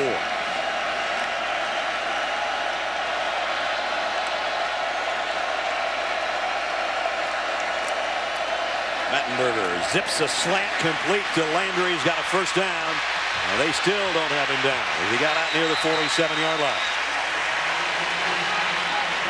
And I mentioned those strong hands of Jarvis Landry. His ability to just kind of pluck the ball out of the air in traffic. Pretty impressive. Great throw on time. And Landry able to catch that thing going north and south and add extra yardage after the catch. His 5th catch, 3 of them on 3rd down. And here's a screen pass that went awry again. That's the 2nd time tonight. Mettenberger has just drilled it into the ground. Yeah, that was Blue's fault, though, because he was too deep. 4 was in the area. 2nd down. I mean, he's got to stay back closer to the line of scrimmage so that Mettenberger has a place to throw. Watch Blue get too far down the field on this screen. He gets knocked behind the play. Now he just got grabbed. I mean, there was just nowhere to go for Mettenberger. I saw where he was when it ended. Well, he had help getting there. I'm not sure that didn't happen to McGee the first time they tried that down near the goal line. Yeah. There's just too much congestion in there. McGee's in there right now, as a matter of fact, with Mettenberger in the backfield on 2nd down and 10. We're under 2 minutes in the half. Low snap in the shotgun. Zach fires deep sideline. Oh, what a catch. Landry again. 14 more yards. Boys, he had a big 1st half. That's just a big-time throw and catch against tight coverage. I mean, there's 2 defenders over there, and the ball can only be thrown in one spot, and Landry goes and gets it. Landry caught 56 balls, 5 for touchdowns. Both were highs for LSU last year, and he's off to a sensational start here in the opener in 2013. I think LSU has to find some way to throw the ball inside to either a tight end or a back working on a linebacker. Get a matchup inside. Mettenberger, deep sideline. Beckham through his hands. That was catchable too. Kevin White was covering. Covering all of college football is Reese Davis. Reese, what do you got? All right, Brad, we've got the BMW halftime report coming your way. Georgia and Clemson playing a thriller on ABC. We'll get you up to date on that. Wait till you see the touchdown pass Taj Boyd just threw. Johnny Football has returned, the latest on that, and also the Beavers are bumming after their date with Eastern Washington. All right, Reese, see you in a minute, 43 seconds. 2nd down and 10 for LSU, leading by 3 here in the late stages of the 2nd quarter. They'll keep it on the ground. Alfred Blue, and he's got some room off tackle this time. Inside the 35, near the 33. Barrett had to make the stop. Busy corners tonight. And timeout taken by LSU. 30-second timeout. 30-second timeout here. Minute 34 remaining in the half. Customer Aaron Swenson bought from us online today, so I'm happy. Sales go up, I'm happy. It went out today. I'm happy. What if she's not at home? She won't be happy. Use UPS. She can get a text alert, reroute, even reschedule a package. It's UPS My Choice. You happy? I'm happy. I'm happy. I'm happy. I'm happy. I'm happy. Happy. Happy. Happy. Happy. Happy. I love logistics. I am a United States sailor. I will support and defend the Constitution of the United States of America. And I will obey the orders of those appointed over me. I represent the fighting spirit of the Navy and those who have gone before me. To defend freedom and democracy around the world. I proudly serve my country's Navy combat team. With honor, courage, and commitment. I am committed to excellence and the fair treatment of all. We are America's Navy. Cowboys Classic 13-10. LSU out in front. Mettenberger now will be in an empty backfield. with a 5 wide receiver group. Important third down here. Even if they want to get it in field goal range, if they don't get the first down, they might be able to get a long kick out of this. Mettenberger flushed out of the pocket. Is he going to run with it? He will, and he just got there. Good decision. Alfred Blue tried to adjust to the scramble and go deep, but Chris Hackett was right with him, number 1, and Mettenberger saw that and realized I got a better chance of getting to the first down than making this tough throw. Good initial coverage by TCU. And then Mettenberger, instead of trying to loft it to Alfred Blue, he just ran it for the first down. The other thing Zach told us yesterday, he works so hard on his footwork, not only in the pocket, but just doing drills to try to become a little bit quicker. That was just quick enough. Last year, he might not have got to that stick. A lot of ladder drills, footwork drills, a lot of jumping rope. Now they've still got plenty of opportunity to work. Only 1 timeout remaining, but a minute 27 to go from the 28s. Blue straight up the middle, and Alfred Blue blasts his way down inside the 12-yard line. His best run of the night. 17-yard pickup. Well, Lyle Collins again. Watch number 70 crash down the inside. They pulled the other guard, Trey Turner, around. Little power football. And now back to the air, into the end zone. High, and flags down this time. Verrett's going to be called for pass interference. They've had some close ones before. See, you throw that ball high so your receiver can go up and either he catches it or nobody catches it. Defensive pass interference, number 2. Foul occurred in the end zone. By rule, the ball will be placed at the 2-yard line. But Verrett made contact before Beckham could jump. See, here was the contact, and Beckham did a nice job of drawing that contact and getting the flag. It's the correct call. He couldn't go up and get it because there was contact by Verrett. So it's 1st and goal. Verrett has a look at the big screen to look at it. It's at the 2-yard line. Do you give it to your big fullback again? He got you a 1-yarder earlier. J.C. Copeland. They'll lead the way for Blue, and he's hitting the backfield and loses yardage. Paul Dawson made first contact from his linebacker spot. Nice play. Yeah, good penetration that time. Staying low, getting leverage, getting underneath those big bodies.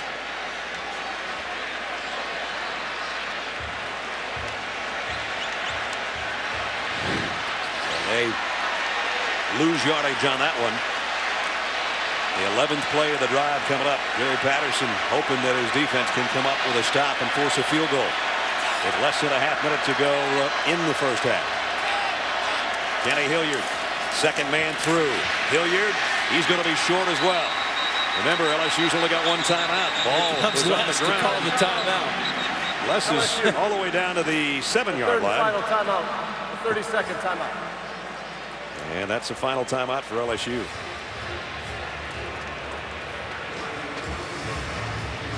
So the things we were looking for tonight, Todd. I know the first thing you talked about is that guy, Zach Mettenberger, and I think he's come through pretty well. I think he has done a nice job. He has. He's thrown the ball well. He's looked decisive. His footwork looks better. He's been accurate. Only a couple bad decisions, and I think Landry and Beckham have both, proven that they're going to be big-time receivers in the SEC this year. I think the one thing they're missing, even down here around the goal line, is Travis Dixon, their starting tight end, is not playing. They don't have that kind of a threat in the middle of the field right now, and they haven't thrown to a back out of the backfield. But the throws to the wide receivers, Zach Mettenberger has been really good.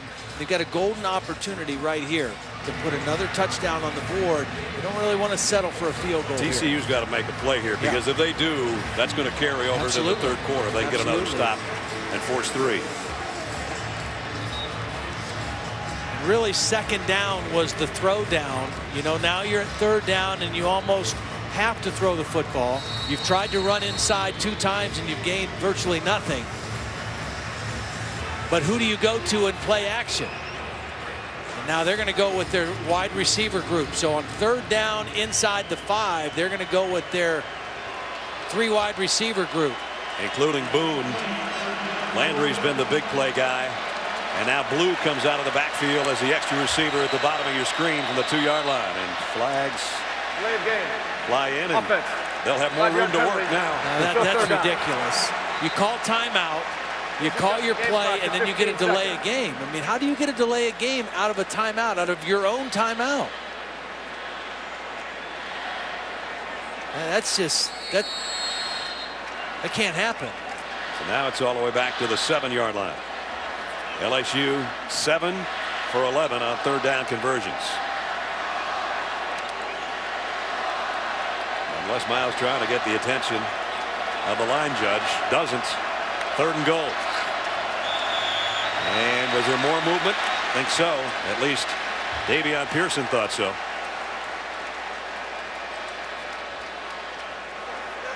Ball start. Offense number 78. 5-yard penalty. Still third down. LSU's imploding down here inside the 10-yard line. It's not inside the 10 anymore. Out to the 12. 4 penalties of the 6 that LSU has had tonight on the offense.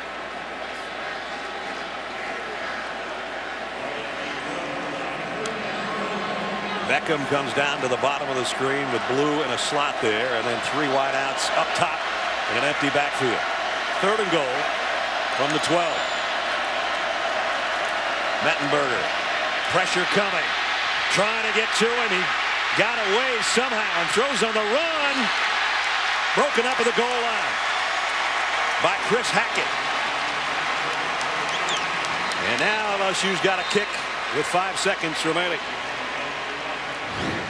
Pretty good job by Mettenberger buying some time. Excellent coverage. 4-man rush, 7 guys in coverage. They had everything bottled up. Nowhere to go for Mettenberger. Number 70's offense helmet came off through play. With 5 seconds ago, LSU is out of timeouts. That's a 10-second runoff. It's halftime. Oh my goodness. The runoff of 10 seconds takes away the 5 they had left to try to get a field goal. That was a mess for LSU right there. And Collins tried to pick up his helmet really fast and put it back on, hoping nobody saw it. They caught him anyway. That guy kept his on. The crowd. Oh my. That's something. Yeah, that's an ugly way to end the half if you're LSU. It could have been 20-13 at worst. 16. Excuse me. Correction. The clock was 20-10. Incomplete pass. It could have been 20-10. At worst, 16-10. Wait a minute now. They're changing. They're saying the clock was stopped because of an incomplete pass. There was an incomplete pass on the play. Well, they better tell TCU their whole team. Ago, 4th down. The whole TCU team is in the locker room. And the LSU fans are all going, come on back, fellas. Come on back. This is the most bizarre minute of football I've seen in a long time. Well, we have a Big Ten officiating crew, and they're trying to explain it to Gary Patterson right now. Here come the Horned Frogs.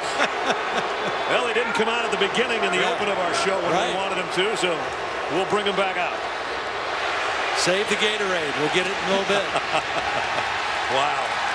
And now another flag has just flown in, as we're probably going to have an unsportsmanlike conduct on TCU, either bench or players.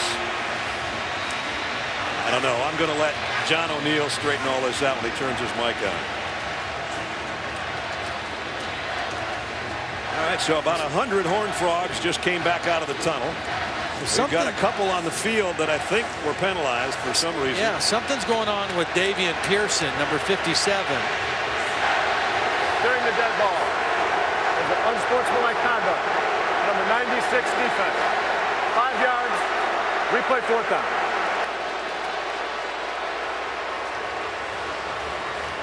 Chucky Hunter is the guy they called it on.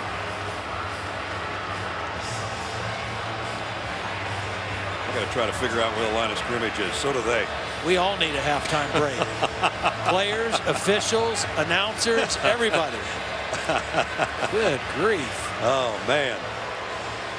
So LSU is going to have a chance for a field goal. And Delahousie 2 for 2 tonight. This will be a 23-yard attempt. He hit a 23-yarder earlier. I don't know if TCU is going to line anybody up on defense to try to block this or not. Finally, a few of them getting their stance. Here's a kick with 5 seconds now remaining in the half. And it's good. And Gary Patterson is not a happy coach. So it is 16-10 at halftime. Nonetheless, what we said is if they didn't give up a touchdown, it would be a victory of sorts. But now that sprint to the locker room to get a drink is going to seem a lot warmer when they get in that locker room after back-to-back sprints by the whole TCU team. Let's check in with Holly. Well, Coach, what did the officials explain to you was going on during that last few minutes? Well, what happened is the tackle lost his helmet. If that happens in the last minute of the game, last minute of the half, it can be a 10-second runoff. The problem was his helmet was taken off for him, okay? So basically they gave us the 5 seconds so we were allowed to re-kick it. Okay, so let's set that aside, but the red zone was a bugaboo for you, including that last series. Yeah, we got down in there and made 5-yard penalties and backed up and untypically of us. How do you clean that up? Well, obviously we adjust it to make sure the calls are in quicker and we're better. All right, thanks, Coach. Thank you. All right. Interesting couple of minutes here at AT&T Stadium. Halftime, LSU number 12 leading number 20 TCU 16-10 as we send it to Reese Davis and the BMW halftime report. Guys. Brad, that rule book is thick. Been a long off season for the officials too. Big Ten crew with a little bit of a fumble there. The whole deal with the helmet, the clock had already stopped. The helmet coming off didn't cause the clock to stop or anything. There was no other foul.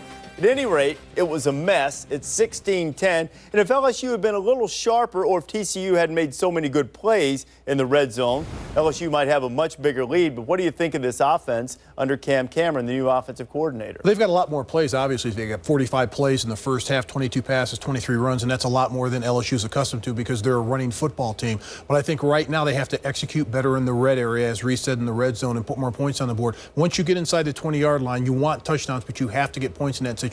And they just got down there and stalled. They did get points at the end, but basically this is a football team that needs touchdowns, not field goals, because they're used to getting field goals in the past. One touchdown will beat 2 field goals. But the thing that impressed me is LSU's defense again.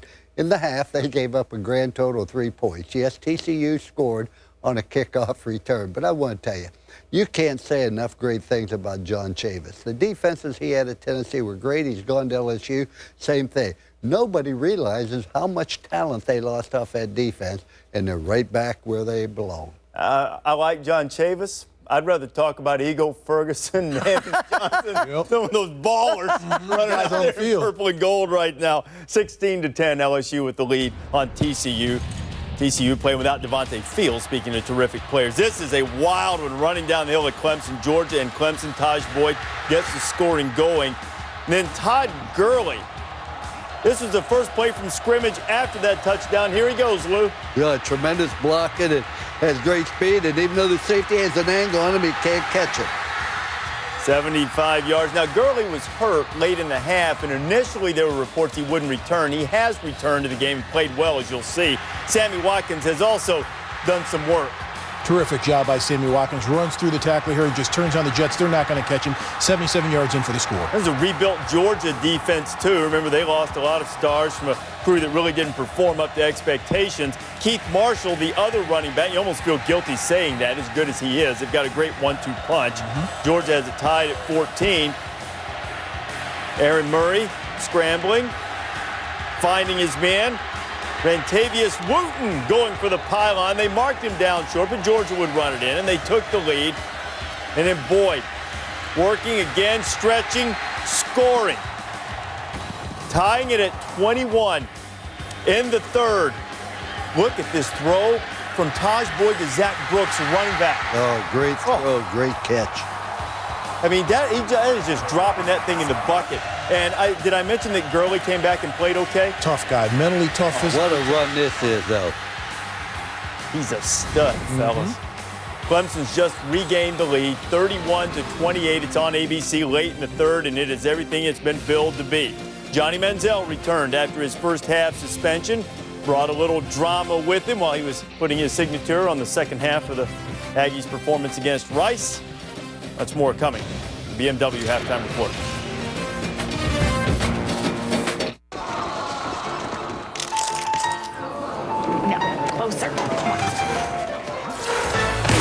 2007 call. It wants its camera phone back. How's this for a drama shot? Why aren't we getting closer? With the Nokia Lumia 1020, we got the best seats in the house. Meet the Nokia Lumia 1020. With 41 megapixels and reinvented zoom, nothing else comes close. Hey, the guys are gonna come over and watch the game on Sunday. You in? You've only got cable, right? Yeah. I'm gonna be in my place watching all the games. Huh? I got DirecTV with NFL Sunday ticket. How much that cost you? Nothing, it was included. You don't have to pay extra to watch all those games? That's what included means. Catch you Monday. Become the world's most powerful fan. Get NFL Sunday ticket at no extra charge. Call 1-800-DIRECTV.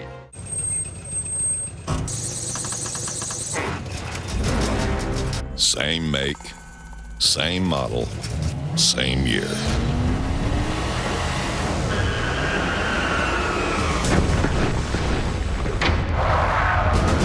Different owners. Right now at Firestone Complete Auto Care, get a synthetic blend oil change, including a free battery check for only $21.99. Whatever you drive, drive a Firestone. Guess who's home early?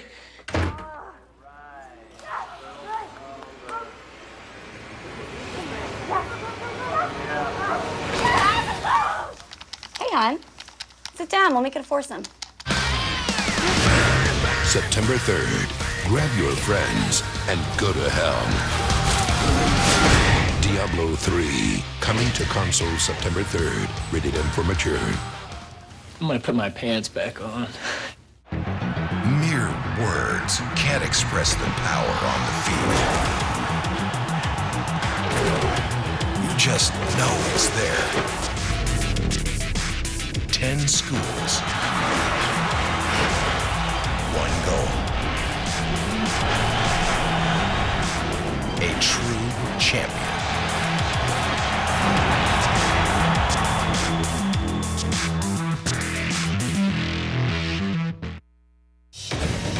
Welcome back to the BMW Halftime Report. Number 1, Alabama taking on Virginia Tech in the Georgia Dome. Crimson Tide, a little rebuilt offensive line, and they showed some holes, but they didn't show many holes on special teams. Against Beamer ball, here goes Christian Jones, Lou. Oh, tremendous blocker. Watch the effort of the Alabama players. Look at them looking for people. They'll even peel back. They'll block. It's tremendous effort. Great talent as well. Also discipline. Nobody blocked in the back. And there were a couple of opportunities to do so. Now Alabama's up 21-10. Kickoff to Christian Jones after a field goal. Never stops his feet, never stops with the effort, keeps going where everyone else stops. He doesn't stop, takes it to the outside, he's gone again. You'd think after the first punt when he returned it, you wouldn't kick it to him again on a kickoff, but they paid the price. He's only the second player in 10 years to have a punt return, kickoff return for a touchdown in the same games. And I know Amari Cooper is good, but when Jones is having that day, don't you throw it to him? Absolutely. When you're hot, you're hot. Punt, kickoff, touchdown catch. $50 if you can tell me the last guy to do it and win. Derek Abner of Kentucky, 2002. I'm just getting ready to say that. Sorry, you also lost. Maybe he gets a helmet sticker, just maybe. Yeah, Christian Jones is going to get a helmet sticker. Well, we have high standards for those. They don't come easy. Johnny Manziel making his second half debut against Rice finds Mike Evans, and Manziel with his customary signal after the touchdown. He would hit Evans again. Johnny threw 3 touchdown passes in his 6 completions in 8 attempts, but he also, after this, got an unsportsmanlike conduct penalty and got yanked out of the game by Kevin Sumlin. Now, it was already late when this happened. Someone said he didn't care what the score would have been. He wouldn't have gone back in after that. 52-31. Manziel did apologize to his teammates afterwards when it was over. Mack Brown in Texas. Boy, Mack Brown had a big day. First, he ran well for Florida out of the backfield. Then he went to Austin and coached Texas. David Ash to Daje Johnson. That'd be a dual threat? It is. Yeah, TCU fans don't want to see that. That Johnson was supposed to go to TCU and flipped at the last second. Texas did not play well. The new offense under Major Applewhite in the first half, but they turned it on in the second. Here goes Malcolm Brown. Well, they scored 2 touchdowns the last 45 seconds and a half. So 42-7, Texas is rolling. It's in the fourth quarter. Game is on the Longhorn Network. All right, you're the offensive lineman guru, won the Outland Trophy. Want to go back to Alabama for just a second. I think everybody assumed you replaced three great starters that they replaced from last year, and everything was just going to be business as usual. It was not. They only had a little over 200 yards of offense. And only 96 yards rushing and 2.5 yards per carry. This is an offensive line that replaced three starters. And the bottom line is you have to work together as a unit. You have to have cohesiveness as an offensive line. All 5 players have to work as one. It didn't happen for Alabama in this game. A lot of players missed assignments. Terrible technique. They crossed over in their footwork, which is unexplainable for an Alabama offensive line. When you watch this offensive line, we get to it in final tonight, we'll break this down. Terrible techniques, and it cost them in this football game. And that's what Nick Saban said after the game. He said, we're atrocious on the offensive line, and they were. But if you remember this on game day when we talked about Alabama, I said when you have great success, you lose a lot of coaches. Had a great offensive line coach who went with the Philadelphia Eagles. In comes a new offensive line coach. I'm not saying he isn't a great one. I'm not saying anything about him except it takes time to get to know the players, to build the chemistry, to build the relationship, and they have an open date. They will get it straight by the time they get to A&M the week after. They did a little experimenting, too, about who was going to play right tackle and left guard. They made some changes during the game. Interesting to see if they'll make any moves during the off week prior to that date with Texas A&M coming up on September 14th. LSU has a 16-10 lead on TCU. Odell Beckham Jr. has made a couple of big plays for the Bayou Bengals. This halftime report is presented by BMW. We only make one thing, the ultimate driving machine. 56 cubic feet of space, 5 adjustable seats, versatile enough for anything. But that's not what makes it a BMW.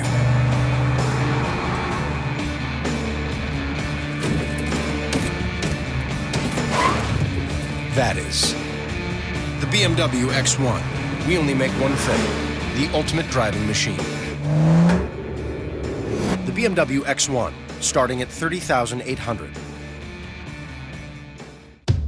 Olive Garden's never-ending pasta bowl is back. Unlimited breadsticks and salad, plus never-ending combinations of pasta and sauce, just $9.99. And even unlimited meatballs, sausage, or chicken for $2.99. It's all unlimited when you go Olive Garden.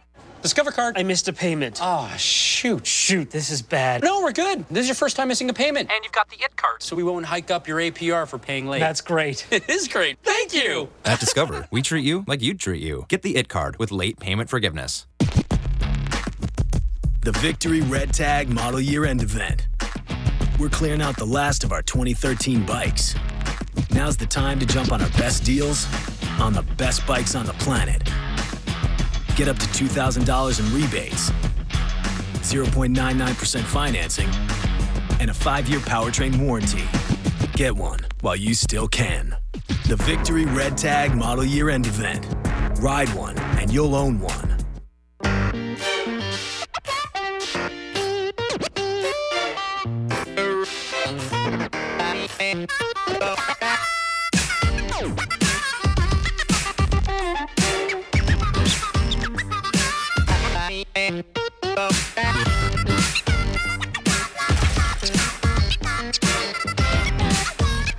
Here's to being one of one. A true one of a kind. At TCU, we believe that for dreams to grow, they need a place to call home. TCU, learning to change the world. To give TCU a lead that's never topped. Of all the storied traditions at TCU, academic excellence is the most enduring. TCU, learning to change the world. SportsCenter is currently on ESPN News. Much more on Johnny Manziel and the behavior, unsportsmanlike conduct going on there. Patriots cut Tim Tebow, UFC title rematch, which has nothing to do with Mark and Luke. Surprisingly. Had some notable head coaching debuts. Always great to see the change of the guard. Mark Helfrich's got an easy win against Nicholls State. A lot of winning on there. Mark Stoops didn't win at Kentucky. You know why? Why? Because the guy he was facing was also making his debut at Western Kentucky, Bob Petrino. Bobby Petrino? I don't mean to disparage Western Kentucky. It's a fine place, but I'm going to tell you something. Petrino wins a lot of games there. He's not going to be a hilltopper long. You know, what did he do? I forgot what he did. We have this thing in our society we call forgiveness because we like to win. Oregon State and Eastern Washington. This is late in the game, and look at this. 3rd and goal and a pass interference penalty on the end zone against the Beavers as they were clinging to a 46-43 lead. Vernon Adams.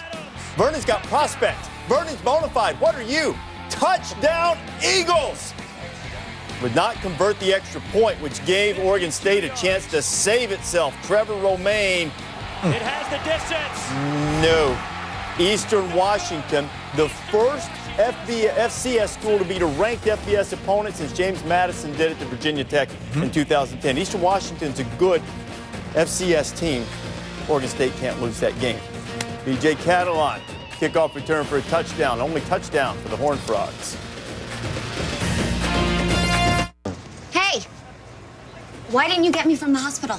Hey, Pumpkinberry, something happened? I sent you like 100 texts.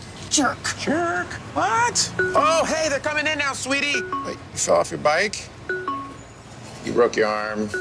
I'm gonna hunt you down, all caps. 2 years is too long to wait. Introducing Jump from T-Mobile. Upgrade when you want, not when you're told. Get the Samsung Galaxy S4 for $0 down at T-Mobile. Hurry, offer ends September 2nd. Jack Link's Beef Jerky presents Messin' with Sasquatch.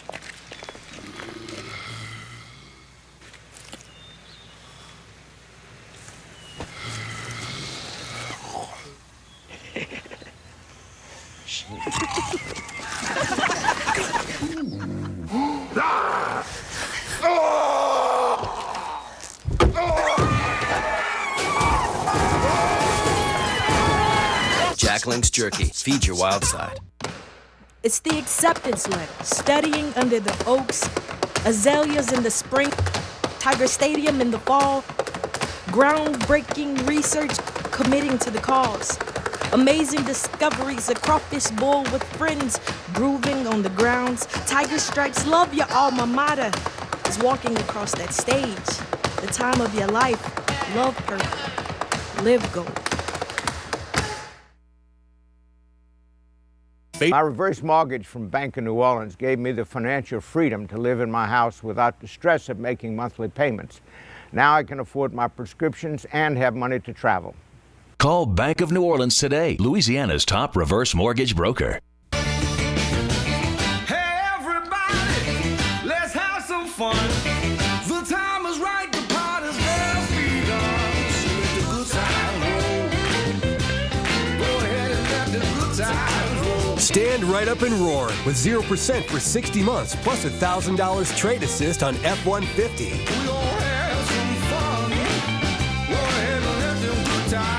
Only at your Southern Quality Ford dealer. Game day at Perlis. LSU polos, wallet, belt, purple gold crawfish, tiger stripe belt, Tulane polo, wallet, green blue crawfish, Saints polos and black gold shirts, crawfish tee, ladies game day merchandise. Get game day ready at Perlis. When J.C. Copeland came to LSU and thought he was going to be on the defensive line, you think he ever believed he'd be running for touchdowns on national television? He did. The hat by 6. This halftime report is presented by BMW. We only make one thing, the ultimate driving machine. 56 cubic feet of space, 5 adjustable seats, versatile enough for anything. But that's not what makes it a BMW.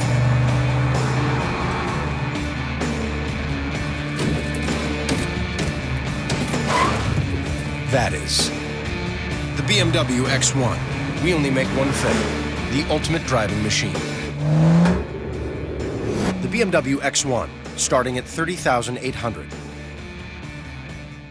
Discover Card, Cashback Concierge here. What is a cashback concierge? Oh, there's lots of ways you can get cash back. I'm here to help you get the most out of your cash rewards. It's personalized and it's free. I want that. We have a concierge. At Discover, we treat you like you'd treat you. Get the IT card with Cashback Concierge. Dressing well isn't just about 9 to 5 anymore. So right now at Men's Warehouse, it's buy one, get one free on almost everything in the store. Because today, men are looking just as good off the clock as on. Men's Warehouse. If you're looking for help relieving heartburn caused by acid reflux disease, relief is at hand. For many, Nexium provides 24-hour heartburn relief and may be available for just $18 a month. There is risk of bone fracture and low magnesium levels. Side effects may include headache, abdominal pain, and diarrhea. If you have persistent diarrhea, contact your doctor right away. Other serious stomach conditions may exist. Don't take Nexium if you take clopidogrel. Relief is at hand for just $18 a month. Talk to your doctor about Nexium. Introducing a car company that's never made a single car. We took the power of a 9-year-old V8 and gave it the impressive handling of Firestone's Destination tire. Now, moms agree. Every milk run feels like a victory lap. So whatever you drive a Firestone. In this conference, they're great teams, great emotion. Each venue that you show up at is packed with the loyal following of the opponent. I just love the flow of the game. I like the idea that when I put offense, defense, or special teams on the field, that we get a chance for a big play and an opportunity to win. I coach because it's exactly what I've always wanted to do. This is Dick's Sporting Goods Kickoff Week. A sold-out AT&T Stadium for the Cowboys Classic. LSU and TCU set to do battle. Copeland, the fullback, and he's in 270 pounds of fullback with a little sugar. At the 1-yard line is Catalan. And DJ Catalan springs it. Kicker to beat. Catalan is gone. 99 yards. And we welcome you back to ESPN's College Football Primetime, presented by Hampton Hotels. Good matchup going on between LSU and TCU as you take a look at our first half stats, brought to you by America's Navy. TCU having all kinds of trouble with their offense tonight, and LSU's had the ball 18 minutes and 46 seconds. Despite that, it could have been better for LSU. It could have been worse for TCU. Welcome back to AT&T Stadium, everybody. Brad Nessler and Todd Blackledge. Partner, LSU had 12 plays in the red zone. What'd they get out of it? 12 yards. I mean, 4 possessions, 1 touchdown, 3 field goals. It's hard to win against a quality opponent when you're that inefficient in the red zone. And, you know, for TCU, even though they only gained 109 yards, they're still 1 touchdown away from being in front of the game. And so they get the ball to start here. I think they have to find a way to stretch the field. They've got to get some big yardage plays because they had none in the first half. They couldn't get their passing game going downfield, is for sure, but they did do a nice job on returns. And here comes Catalan, who had the 100-yarder, and bringing this one out close to the 30-yard line as we check in with Holly Rowe. Holly? TCU coach Gary Patterson did accept the officials' explanations of what went on at the end of that half, but what he's not accepting is how his offense is performing. He said, we only had 109 yards in that first half. It's not good enough. We didn't have the ball enough. Our defense did not get off the field in passing downs. We have got to contest every single throw. But he was very calm. He was confident that his defense is doing a nice job in the red zone for the most part, but he wanted to make sure that I gave a shout out to his 2 sons who are watching at home. Cade and Blake were going to come, couldn't make it because Blake hurt his knee. So a concerned father at the half, just as concerned for his boys as he is for his team. He's got 3 sons, Josh and Cade and Blake's the one that tore his ACL. So Blake, hope you better soon. Paul, now he is trying to go deep, but it's into traffic and it's intercepted. So they did what Todd said they might try to do. There's a flag down, though, in the backfield. Could be roughing the passer. Holding. Nope. Offense number 69. It's not. The penalties decline. Interception results in the first down. And Jalen Mills has got the interception.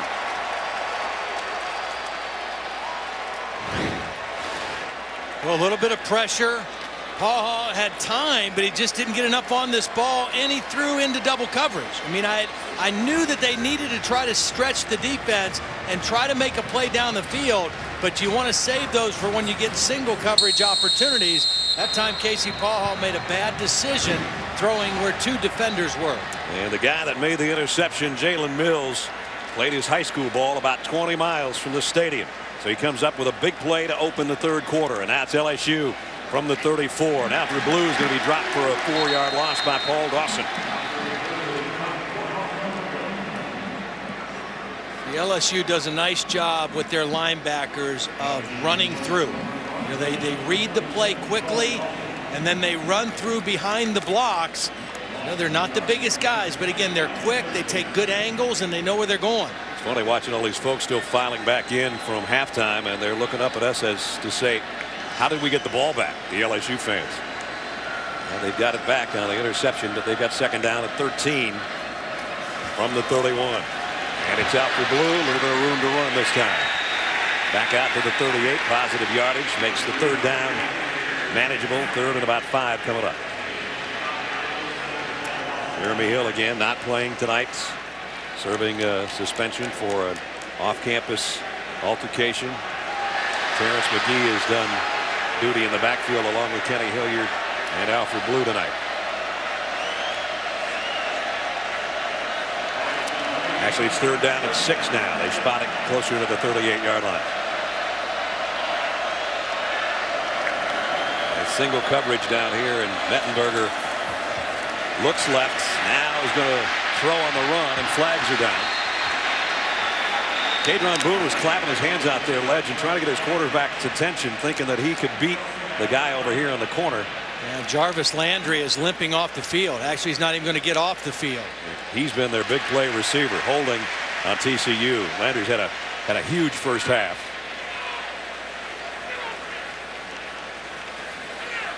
With 6 catches Holding. and 81 yards. Defense, number 17. 10 yards from the previous spot. Automatic first down. Sam Carter with a holding call.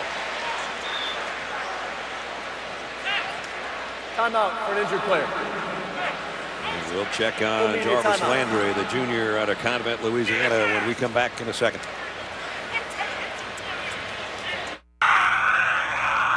Can I help you? Excuse me, hi. I wanted to find out about the Unlimited for Life guarantee. Sure. Sprint is guaranteeing unlimited talk, text, and data for life. Cool. And what if, say, technically you were not alive? Like, maybe you were undead? Like a zombie. Whoa, let's not go putting labels on people. I'm a zombie. Switch to Sprint and get unlimited for life. And now, save up to $100 on any phone. What does a man who spent the last 16 years of his life wearing a helmet know about great hair? I think the answer to that question is clear. Clear Men with mint, ginseng, and tea tree feeds the scalp for great flake-free hair. Shall we begin? On September 10, Punch it.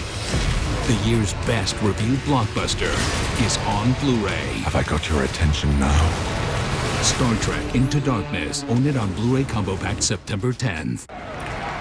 I use it on the field.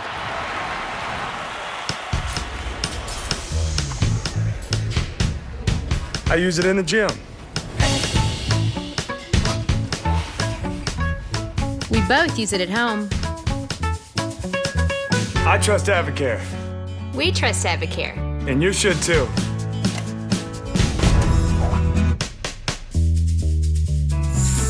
Give me that.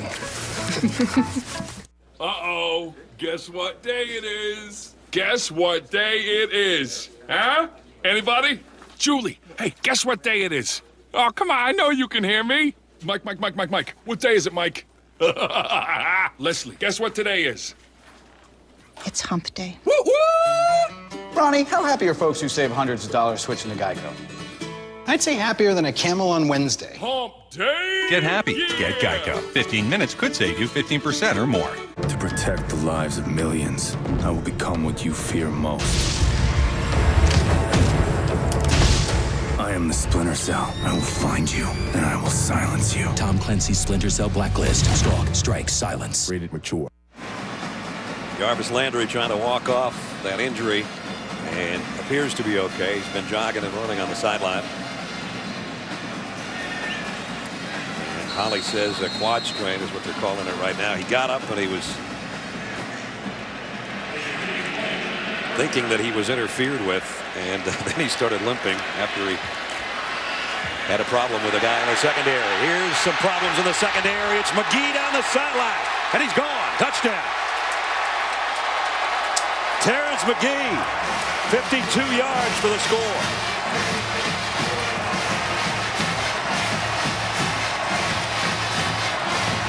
Outstanding block by his left tackle, Lyle Collins, and also Kadron Boone, number 86, the wide receiver. Watch 86 pin his guy on the sideline. Collins gets the big block. Boone gets a block on Kevin White, and then the burst. Wide receivers have to block downfield. And when I saw this guy in the practice field, Terrence McGee, on Wednesday, you could tell he's got some real burst to him, and he shot out of there on that one. Connor Neighbors, the fullback, took out 2 guys on the inside. 52-yard touchdown run. So after the interception, McGee caps a 66-yard drive on just 3 plays. Touchdown LSU.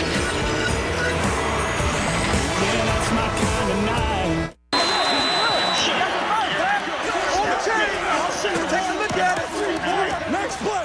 Next play! Next play! Colorado! Get to the ball! Let's go! It's shutdown time, baby! Shut it down, baby! Let's go! Inches, baby! Inches! We already know! Bring it up! Here you go! Fuck yeah! And we're gonna go trade down 56 smash! Hey, let's go! Trade down 56 smash on me! Ready?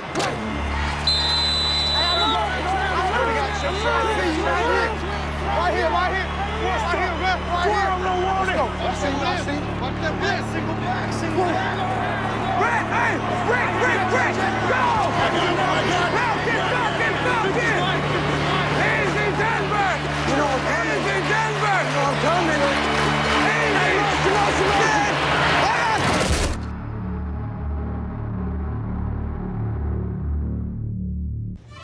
Feast your eyes on the new deep dish pizza.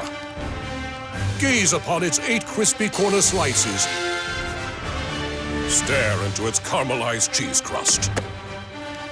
And look at all the pizza you get for just $8.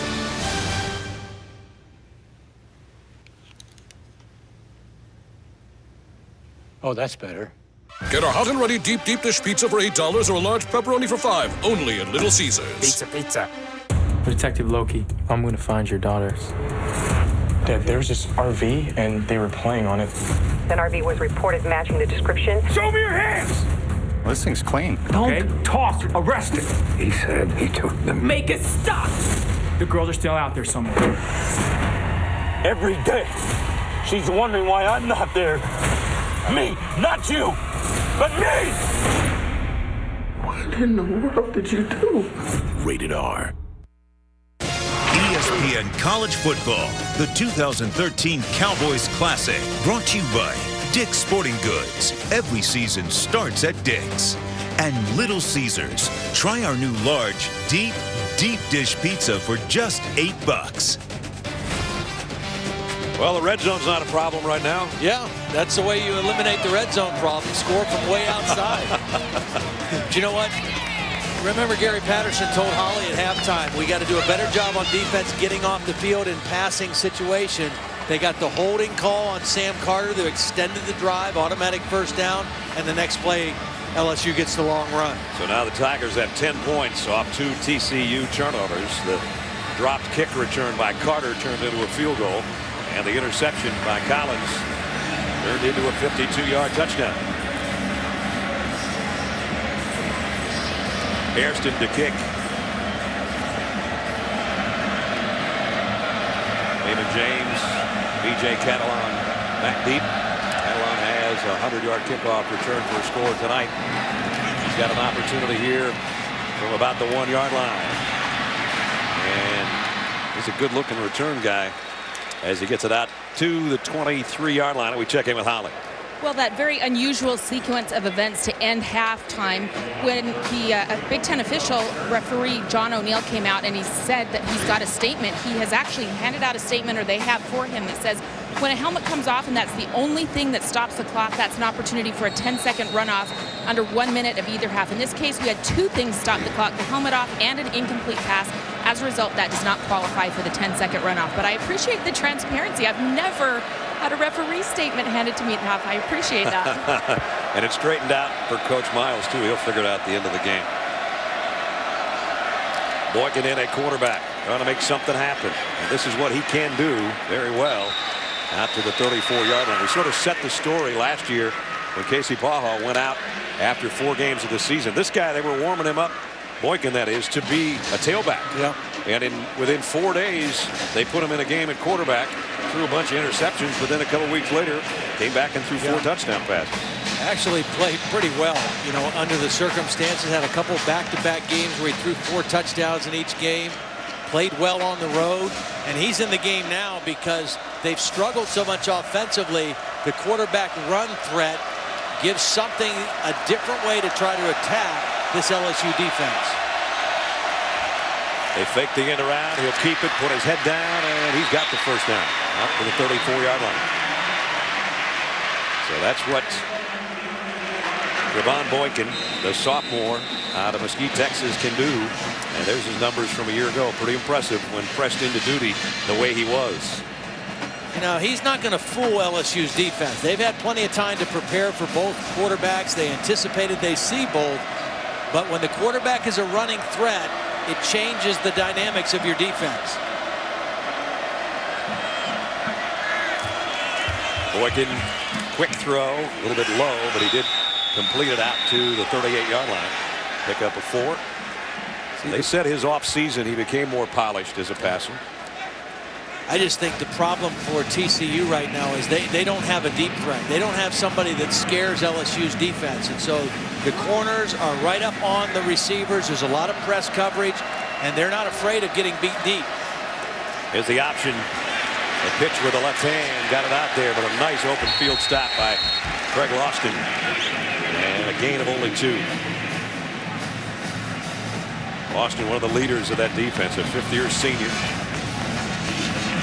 Todd talked about the size back there. He's 6'2" and 210 pounds. Well, you have to have safeties that are big and physical in the SEC, because when you want to beat Alabama, you got to be able to tackle their backs, and safeties have to be great tacklers in a league like that. It's a little different in the Big 12. Boykin pumped and now threw behind Ladarius Brown. I think we're going to get a roughing the passer, though. Ego Ferguson, an unnecessary penalty because that was an incompletion. Roughing the passer. Defense number 9. 15 yards from the previous spot. Automatic first down. Well, we saw a penalty by TCU extend a drive for the Tigers. Now a penalty by Ego Ferguson. Could have easily pulled off on that. Didn't need to hit the quarterback. The ball was clearly gone. Yeah, he took about a step and a half. Yep. It's a good call. And that takes it all the way down to the LSU 45-yard line.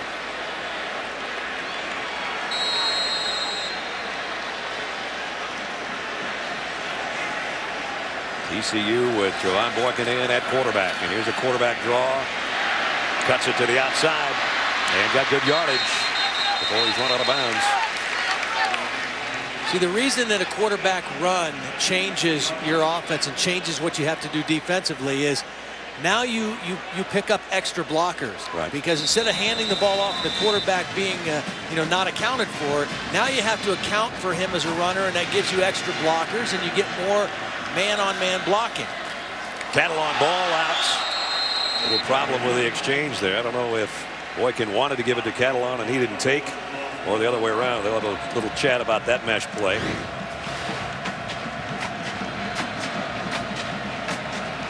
Well, a little indecision, I think, by Boykin. You know, you either have to make that decision to pull it out and run it, or go ahead and keep it in the belly. And that time it looked like it was a little bit of indecision, and that's why the ball ended up on the ground. Very big third down for TCU, trailing by 13 here with under 10 to go in the third quarter. Boykin has time, fires, and caught. And a first down. Down at the 32-yard line. He put some pepper on that one. Good read, good hard throw into the middle of the field to Brandon Carter. And again, Lofton going for the contact instead of the football, not able to jar it loose. Boykin, quick throw over the middle. And he's got a nice little rhythm going right now. And to Deontay Gray. There's some new blood in the backfield. Deontay Gray and Aaron Green. We got Gray and Green in with Boykin. So much different backfield. Right now it's empty again for Trevon.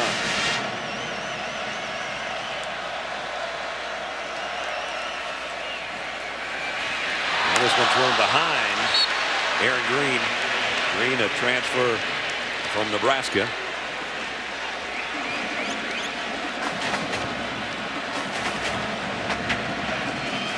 And another third down coming up. They picked up their last one. A lot of new bodies in there, including Listenby as a wide receiver. Casey Baja just looking on now as his sophomore understudy has moved TCU down inside the LSU 30. Fly sweep. Catalan got the corner. And Catalan scores for the second time tonight. This one on the ground from 26 yards.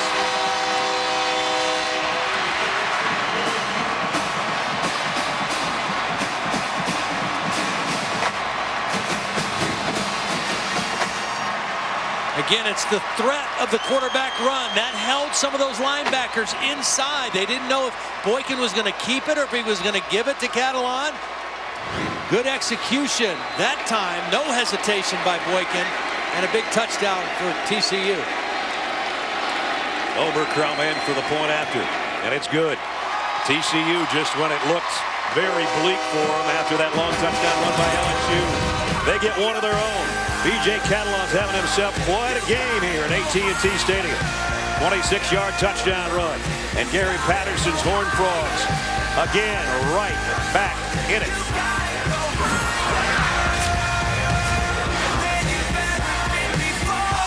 The U.S. Open round of 16, Monday at 7 on ESPN2.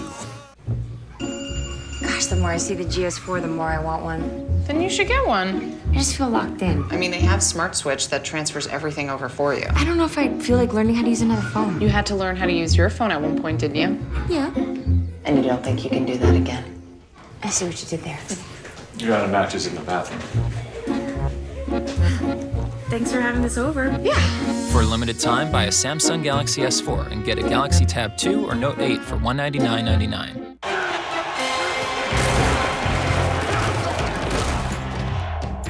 It's Monday night.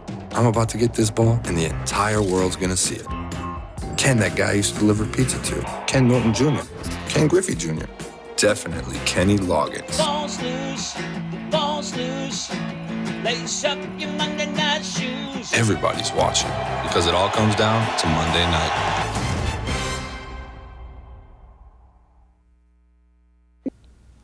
How many times have I told you? How many times have I told you? Yeah.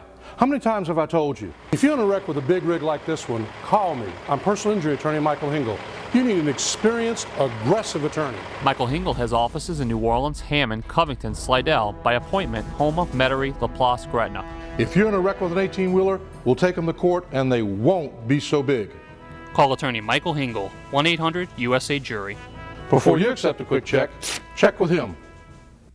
Few careers offer the advantages you'll find at Charter. As a member of the Charter team, you'll represent a growing Fortune 500 organization and one of the nation's largest providers of advanced video, high-speed internet, and telephone services with top-quality products like HBO Go and more HD programming than ever. Working in the field, you'll help ensure the best possible service experience for our customers. We offer employees competitive salary, growth opportunities, comprehensive benefits, a company vehicle, and more. If you want to play an important role in your company and make an impact on your career, join the Charter team today. 23-17 in the Cowboys Classic as we take a look at how TCU's finding success tonight, brought to you by Expedia. Mr. Blackley. Well, they're finding success with Trevon Boykin in. He carried the ball 4 times for 15 yards, and on this play, you're going to see 4 guys that are affected by the quarterback. They don't know if he's going to run it or if Catalan's going to get it. They kind of froze a little bit. Catalan got 2 good blocks by his wide receivers out there. Brandon Carter with a nice block. Colby Listenby with another block, but it was the indecision by the LSU defense whether to tackle the quarterback or stay for the quarterback that made the play. Oberkrom kickoff. We'll go to Odell Beckham Jr. 2 yards deep, and he'll bring it out. And Beckham down the sideline, another nice return. We had some great returns tonight by both teams as we check in with Reese Davis. Brad, time for Sports Center right now, brought to you by Ally Bank. Clemson and Georgia on ABC. Taj Boyd finds Seckinger for the touchdown. They initially ruled him out of bounds. Replay correctly overturned that call. 38-28, but the Dogs are in Tiger territory. Just under 7 minutes to go. All right, Reese, keep us posted. Great game going on in Death Valley. Here, more low scoring, but Some big plays tonight in Arlington at AT&T Stadium. Jarvis Landry, by the way, is out there with Zach Mettenberger and company, so he's apparently all right. He's been their leading receiver tonight. TCU's defense looking fired up by what their offense finally helped them out with. Davion Pearson and Jonathan Anderson in on the tackle. Now again, this defense has always been good under Gary Patterson, and last year, in the first year in the Big 12, they led in 6 categories. They were 16th nationally in total defense, and that's in a conference where they had to face 5 offenses that were ranked in the top 13 in all of college football. So they made that transition pretty well. The second closest defense in the Big 12 was like 43 yards behind them. Texas Tech. Texas Tech. Play action. Mettenberger zips it out complete. Odell Beckham slides on his backside to hold on to the pass and a first down at the 46. These receivers, though, Beckham and Landry, are really in sync, it seems like, or they're getting wide open, one of the two. Well, they're talented. I mean, you've got to respect their speed. They're strong, and they're catching the ball more consistently so far tonight. But again, they had this kind of camp, and they have great chemistry with Mettenberger right now. McGee follows his fullback, puts his head down, and he is stood up by Olabode. And we check in with Holly. Well, Zach Mettenberger really worked hard in the offseason to develop that chemistry with his wide receivers that we're seeing tonight. During June, they threw 3 times a week. During July, they upped it to 4 times a week. That they'd go out and do 7-on-7, and then camp started. So they have been working all summer trying to get that seamless transition down. And you know, they had some drops last year they were plagued by, but so far tonight it looks like that chemistry and that extra hard work is paying off. All to his wide receivers, all 11 completions, and second down from the 48-yard line. Play fake to Hilliard. Mettenberger loads and going long. Beckham's out there, double coverage zone. It's knocked down by Barrett. And Kevin White came all the way across to help him out. And both guys are down, White and Beckham. Officials timeout for an injured player. Now this ball was held for a long time. Barrett, you see the closing speed, gets in there. He's got help coming over the top. It looks like maybe Kevin White with a hip when he landed right on the helmet, I think, and that might be where the injury is to both guys. Odell Beckham had Kevin White's hip land right on his face mask, and he's checking his jaw to make sure everything's in the right spot, and Kevin White's checking his hip on the far sideline to make sure he doesn't have any of Odell's teeth in his hip. And they're working on his knee actually on the sideline, not his hip. And he has made some 4 or 5 really good plays tonight, and that was just trying to help out Barrett in that case, because Barrett was the man in coverage on Odell Beckham. And he must have a split in his tongue or his lip. And again, there's the hip meeting the helmet on the landing, and neither guy came out of that in very good shape.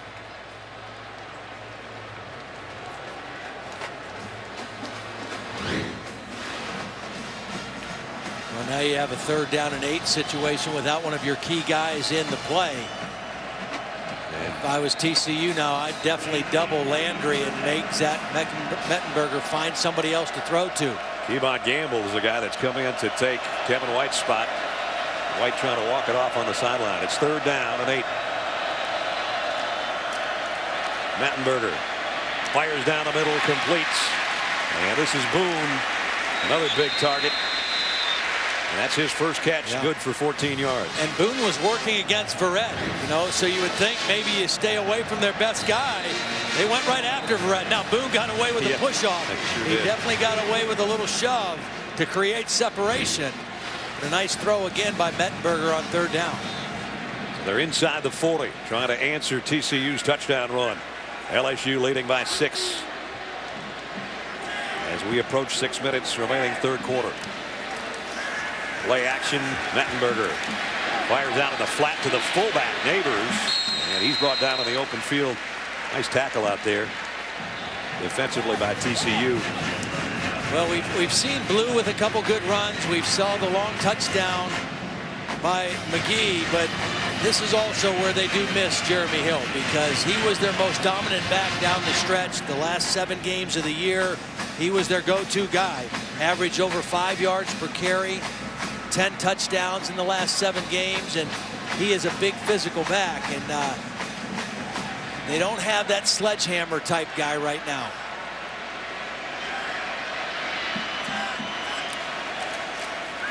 Again, a quick play fake. The throw out to Landry, and he's going to fight his way for another first down. And his helmet came off, but was it pulled off? That's what he's saying. Well, I think they need a few tighter chin straps, too. This was a nice instinctive play by Landry to spin back to the outside. He felt the linebacker to his inside. He spun outside, and that's why he got the first down. He knew where the pressure was coming from inside and spun out for the first. So he'll miss a play.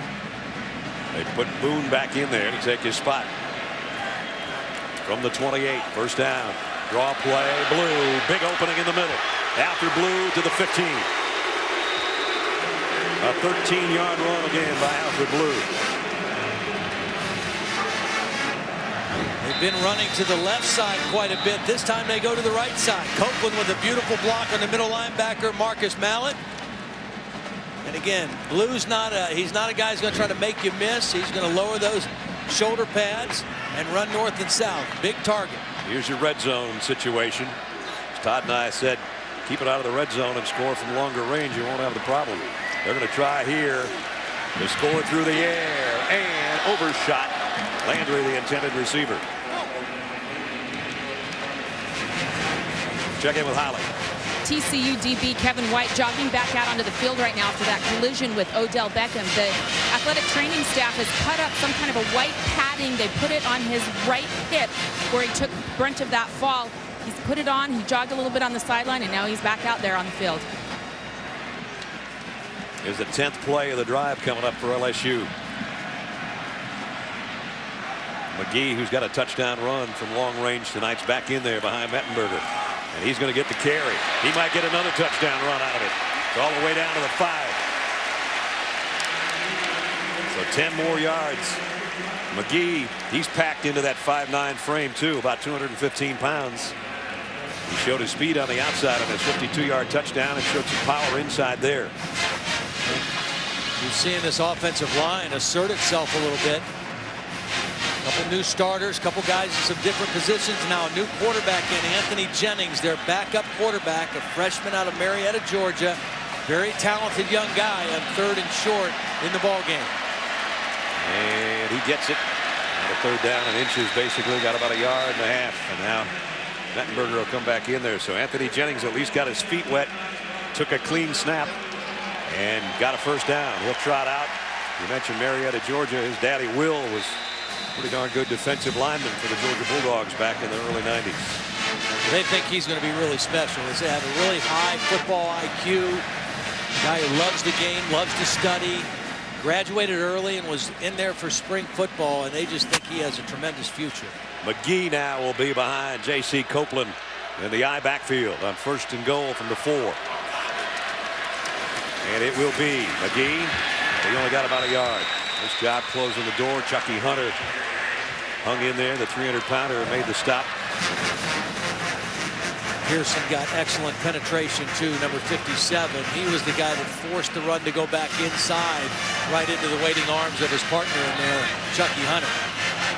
Now they take out Copeland. They bring in the other fullback, Connor Neighbors. 5.5-minute drive for Les Miles' group as we approach 3 minutes here remaining in the 3rd quarter. This would be a tremendous answer to TCU's touchdown if LSU can get one of their own. Tight end in motion. And play fake for Mettenberger. Had a man open in the flats momentarily. Now he has to throw it away, and he almost had it picked off.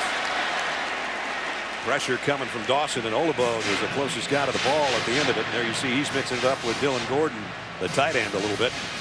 We had 2 receivers on the play, Neighbors and Dylan Gordon, and neither one was open. They were both covered pretty well. And again, the absence of an inside receiver, whether it be a tight end or a back right now for LSU, has limited them a little bit in their passing game, particularly when they get inside the red zone. Remember, all the red zone trips, with the exception of one, have ended with 3. 14-play drive, and it's still 3rd and goal at the 3. They spread him out, but they keep it on the ground to McGee, and he's in for the touchdown. His 2nd of the night. One from long range, this one from 3 yards out.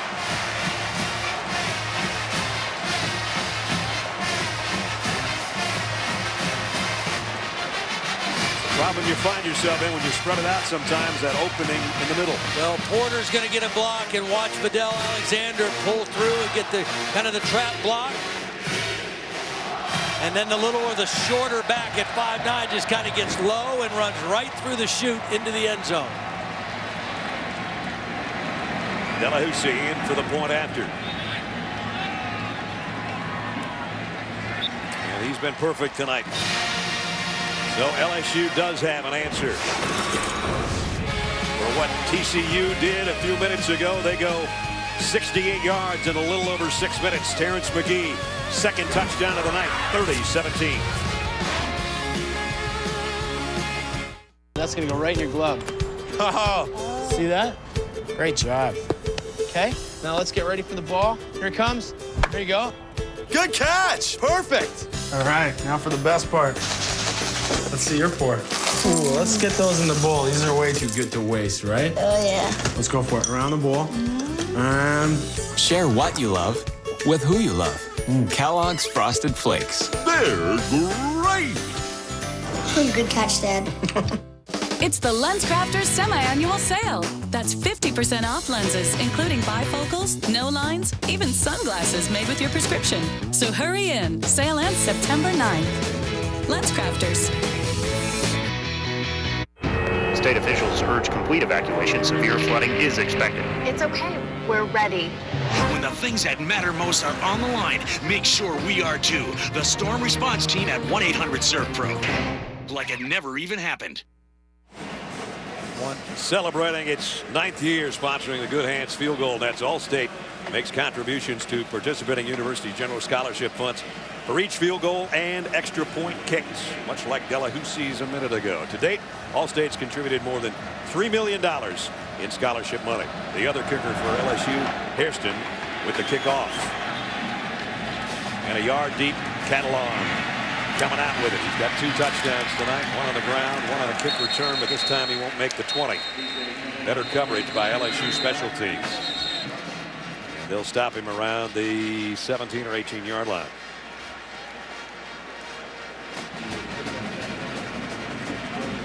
He's been a bright spot tonight, though, if there's going to be one for TCU, number 23. Kind of wondering, as if you're a TCU fan and you haven't seen the new uniforms, the TCU's on the back of the helmet. The helmets are purple with red in it. We'll explain that in a minute, but it's another new Nike design uniform that the players were pretty excited about wearing tonight. There's a penalty, an illegal substitution. They had 12 guys on the field. Offense number 14, 12-men in formation. 5-yard penalty, still first down. It doesn't help their cause. They'll back it up to the 12. That red streak on the helmets signifies when a horned frog gets really, really upset, blood comes out of his eyes. So that's the red. Okay. It is pretty cool looking. I've had that same thing happen after being out too late the night before, but that's a whole other story. Empty backfield now again for Trevon Boykin. Joined in the backfield and giving off to Wayman James. He doesn't get much, about 3. Again, Todd has said it many times. They just don't have a big-time receiver. They have a big player in Ladarius Brown at 6'4", 220, but they've only aimed about 1 pass at him tonight. And they don't have anybody that is threatening or can threaten the LSU defense. So they're squeezing everything. They're close to the line of scrimmage in the run game, and then they're right on top of the receivers in the pass game. So they'd have nothing and no way to stretch the LSU defense. The only weapon so far has been the quarterback running the football. And here he's going to load and fire it into coverage, and could have been caught, though. Broken up and incomplete. Listenby had his hands on it and couldn't hold it. Jalen Mills made a play on the ball at the very end of the play. He waited until the perfect time to reach his hand in there and knock it out. This was a really good throw by Boykin. Ego Ferguson coming right in on him. It's a good throw by Boykin, but watch, the last minute, slips his hand in there, gets a hand on the football. A pretty darn good throw with Ego Ferguson in your chin. Could have been, but it wasn't, so that's 3rd and long.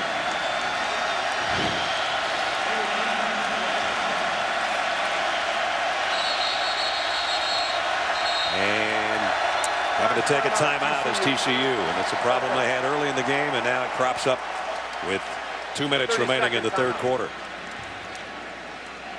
Well, Dick's Sporting Goods kickoff weekend continues on Monday night. Reminder for you from Heinz Field in Pittsburgh. Paul Christ and the Panthers are making their Atlantic Coast Conference debut against a Seminole team that a lot of people think maybe could be the best in that conference. So they're playing with a freshman quarterback. Number 11 Florida State, Pittsburgh, Monday night, 8 Eastern on ESPN. And there's some good players in there. Wide receiver Rashad Green on the Biletnikoff list, and he'll be playing against guys like Jason Hendricks on the other side of the ball. Paul Christ's former team, Wisconsin, had a big win today with their new football coach, Gary Anderson. And a shutout. I don't know how Arkansas did. Brett Bielema, who's the new guy there in the SEC. We've only got 42 games this weekend. It's hard to keep track of all of them. That's just on our family of networks, folks. There's more games than that out there. 3rd down and 12. LSU showing blitz, and just doing that caused a false start. 5-yard penalty, still 3rd down. Jamel Naff, that's a 2nd penalty on him tonight.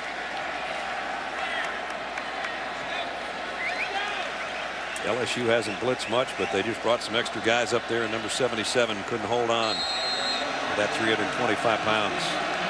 Gary's got the glasses off, the visor off, the sweat still dripping. Oh, there we got everything back on.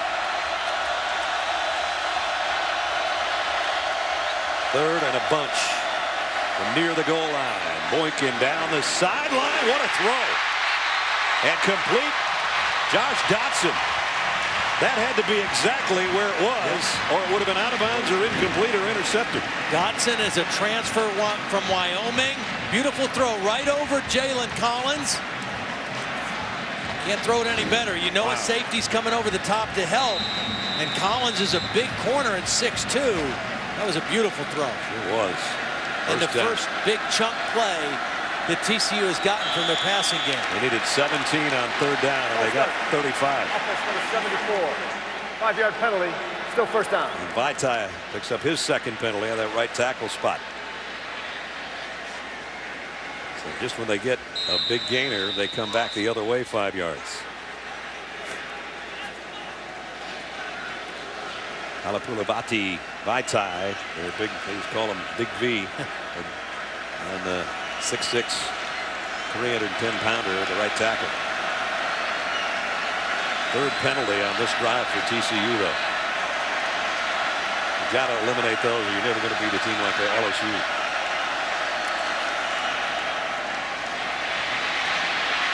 I tell you, Catalan's got some moves. Yeah. Knocked off and cartwheels, somersaults his way out to the 49-yard line.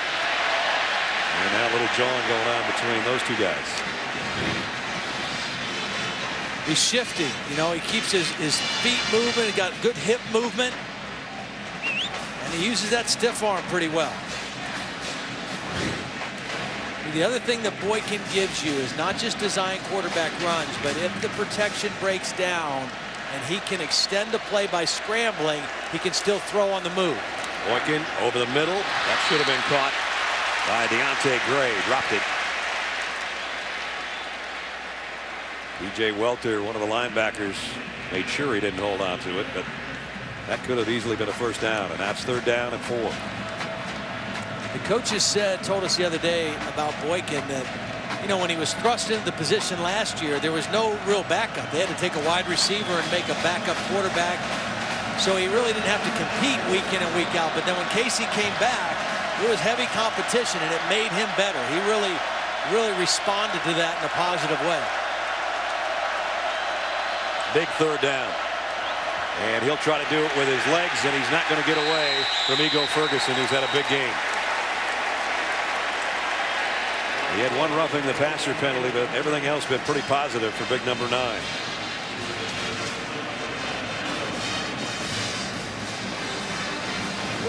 Forcing the Ethan Perry punt that's upcoming. And that punt's going to have to wait. That's the end of the third quarter. Because we played 3.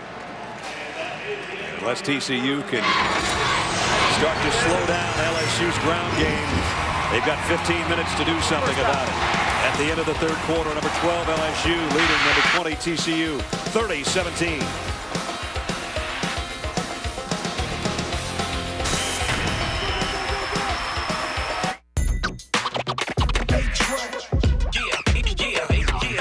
Adidas and Adidas, the sneaker leaders for years. You can say what you want, but my Adidas is here. The tire flyer no higher, like 40 Benz in a Jag. Accident rapper alive, the rev invented the swag.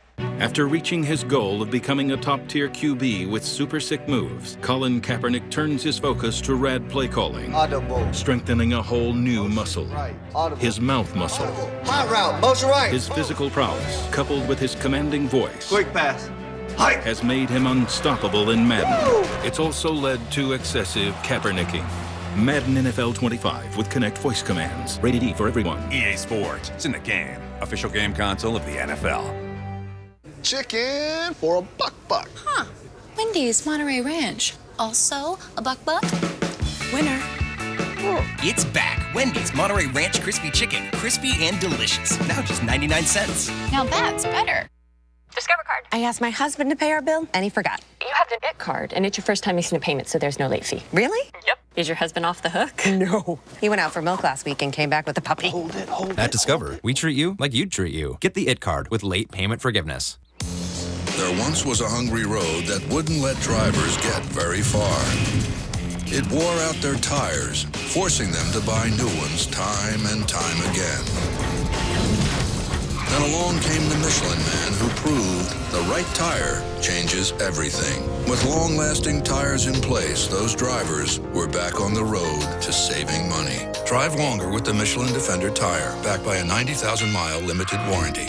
Michelin, a better way forward. They're small. Small? I'm 7.5 inches of heaven. They're loud. Yeah, we're speakers. We supposed to be loud, dummy. And they love talking trash. A plug-in speaker? Done. Yo, can I borrow your pager and your acid-wash jeans? Can I borrow your 8-ball jacket? A lot of trash. No filter, no kidding. That is not a good picture, you boo-boo. Beats by Dre presents The Pills. Small, loud, Bluetooth, wireless. They're coming. Adidas and Adidas, the sneaker leaders for years. You can say what you want, but my Adidas is here. The tire flyer no higher, like 40 Benz in a Jag. Accident rapper alive, the rev invented the swag.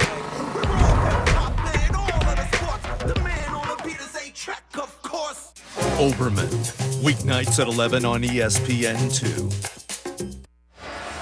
Well, Clemson a winner over Georgia in Death Valley in a thrilling game, 38-35. So the highest ranked team to lose so far, Georgia Bulldogs. Louisville playing tomorrow on ESPN at 3:30.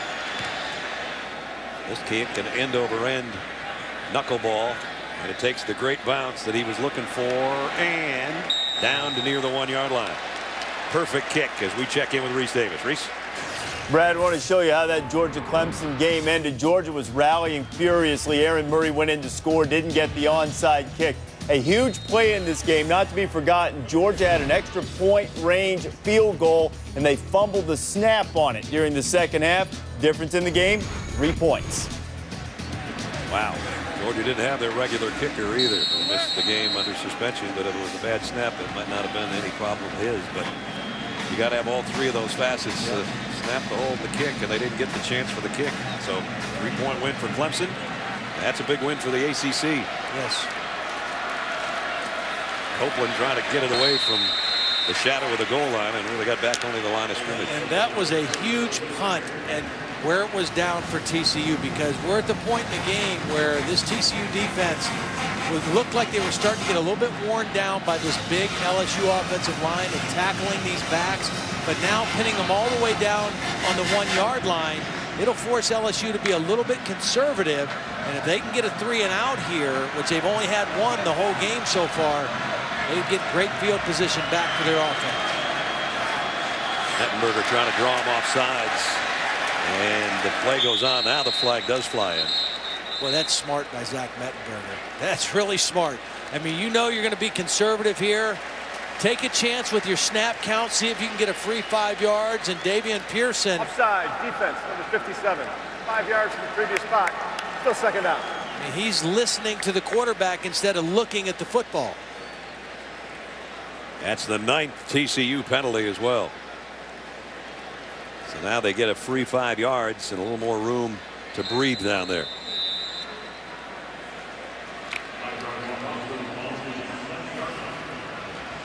Sports Center, by the way, right now on ESPN News as it's midnight Eastern time, 11 o'clock here in Arlington, Texas. And the ball is out. Let's see who's got it. TCU had the great shot at it. No signal yet. Not a good exchange on the handoff, and still they're trying to separate everybody on the bottom of the pile. It is TCU football. I think Kevin White is the guy that came out of there with the football. He was out for a while and looked like a knee injury, is back in the game. This was a bad exchange between Mettenberger and Alfred Blue. Looked like the ball was on his hip a little bit. Blue was not securing the football, and a big play. It started with the punt, downing on the 1, and now they get the turnover, and their offense in the best field position they've had all night. LSU's backs came into this game with 296 consecutive touches without putting it on the ground. Alfred Blue just did. He's the last guy to have fumbled in that streak, the aforementioned streak. Golden opportunity. Trevon Boykin and TCU. First and goal at the 6-yard line. He'll keep it himself, but he only got a yard.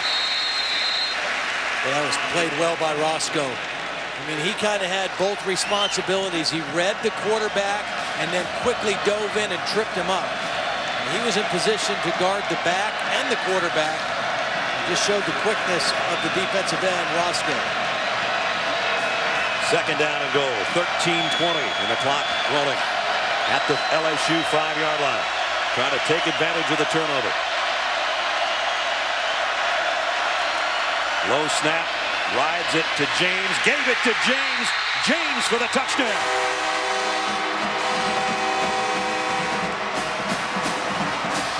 And they do take advantage of the turnover and make it a score and make it a game again with 13:04 remaining. Stephen Bryant, the tight end, number 49, gets a great block up top, holds his position. And again, it's that hesitation with the quarterback. Is he going to keep? Is he going to give it? Freezes the defense inside a little bit. And then good blocking on the perimeter by Bryant. Extra point is good. 13 and change remaining. LSU a 6-point lead. But a dropped ball at the 6-yard line.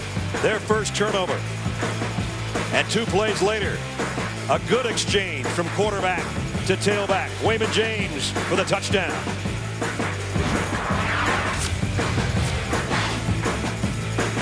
When it comes to being better, what's better? Being better or worse? Better! Okay, and what are you better at? I'm better at telling jokes. Okay, let's see what you got. Knock, knock. Who's there? Queen. Queen who? Queen my dishes, please. Queen. It's Queen to make it funny. He doesn't get it. It's not complicated. Better is better. And AT&T is the nation's fastest and now most reliable 4G LTE network. The left lane is a club. If you're unsure if you belong in the club, you do not belong. Apply for membership with stronger STP Complete Fuel System Cleaner and enjoy the benefits of the left lane.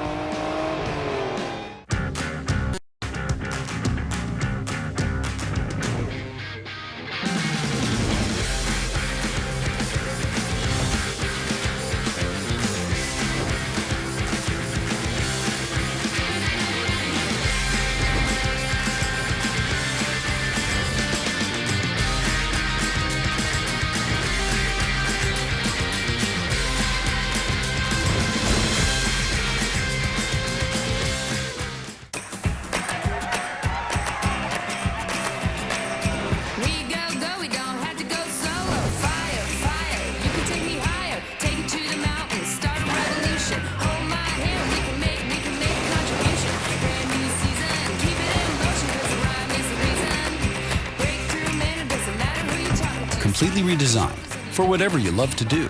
The all-new Nissan Versa Note. Your door to more.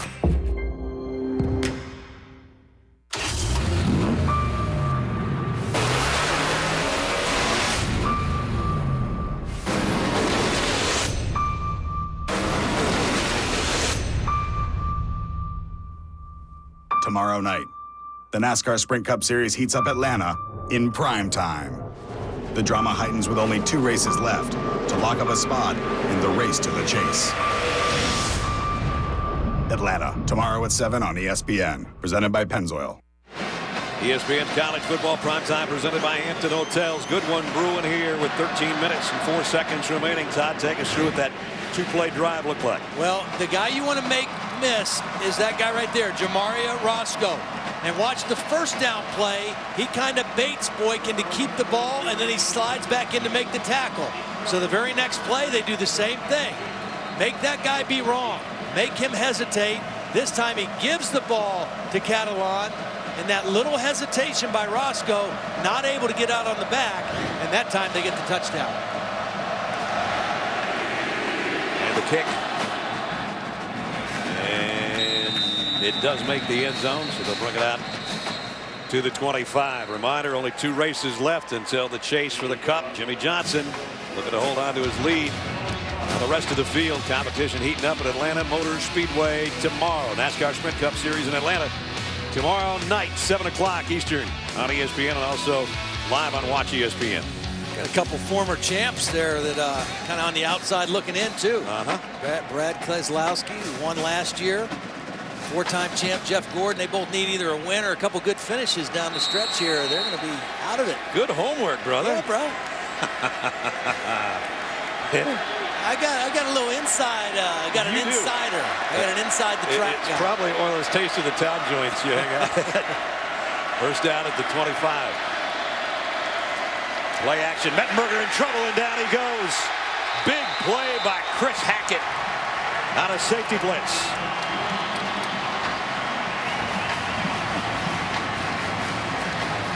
Well, unaccounted for. They moved the tight end away, and that left Hackett unaccounted for on the backside. Mettenberg didn't feel it, didn't see it, and a loss of yardage play on first down. Second sack of the night for TCU, and that came at a big time, dropping Mettenberger back at the 17-yard line, a loss of 8. And they get LSU in a long yardage situation here and can force another punt, and I'm telling you, they're going to have a heck of a finish. There was a time when TCU's fans were sort of sitting on their hands thinking that LSU was taking over this ball game, but that's not happening right now. The noise has changed to the other purple fans. You know, and it really goes back to that punt that was downed on the 1-yard line. It really flipped the field. It gave them a little momentum. It forced LSU to be a little conservative.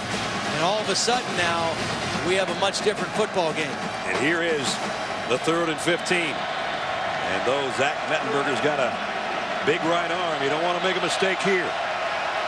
Not so bad to punt with 11.5 minutes to go. Just don't throw one to the other team.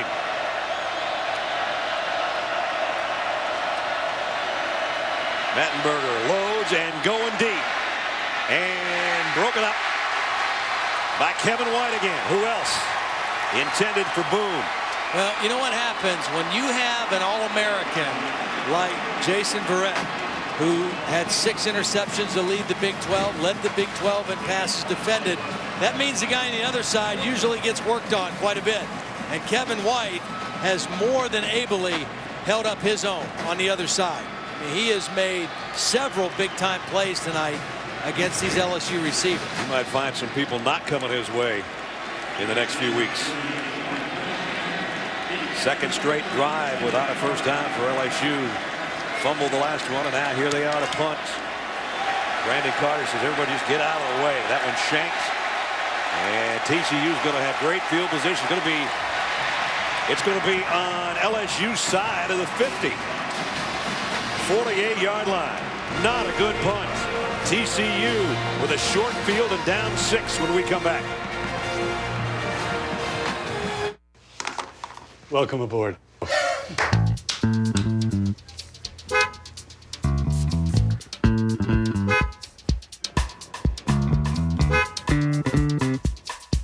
Now you'll know when to stop. The Nissan Altima with Easy Fill Tire Alert. Nissan, innovation that excites. Awarded by Edmunds.com as a top recommended sedan for 2013. I'm a streaker. I'm 300 pounds, painted blue, and apart from the cleats, I'm completely naked. Go State!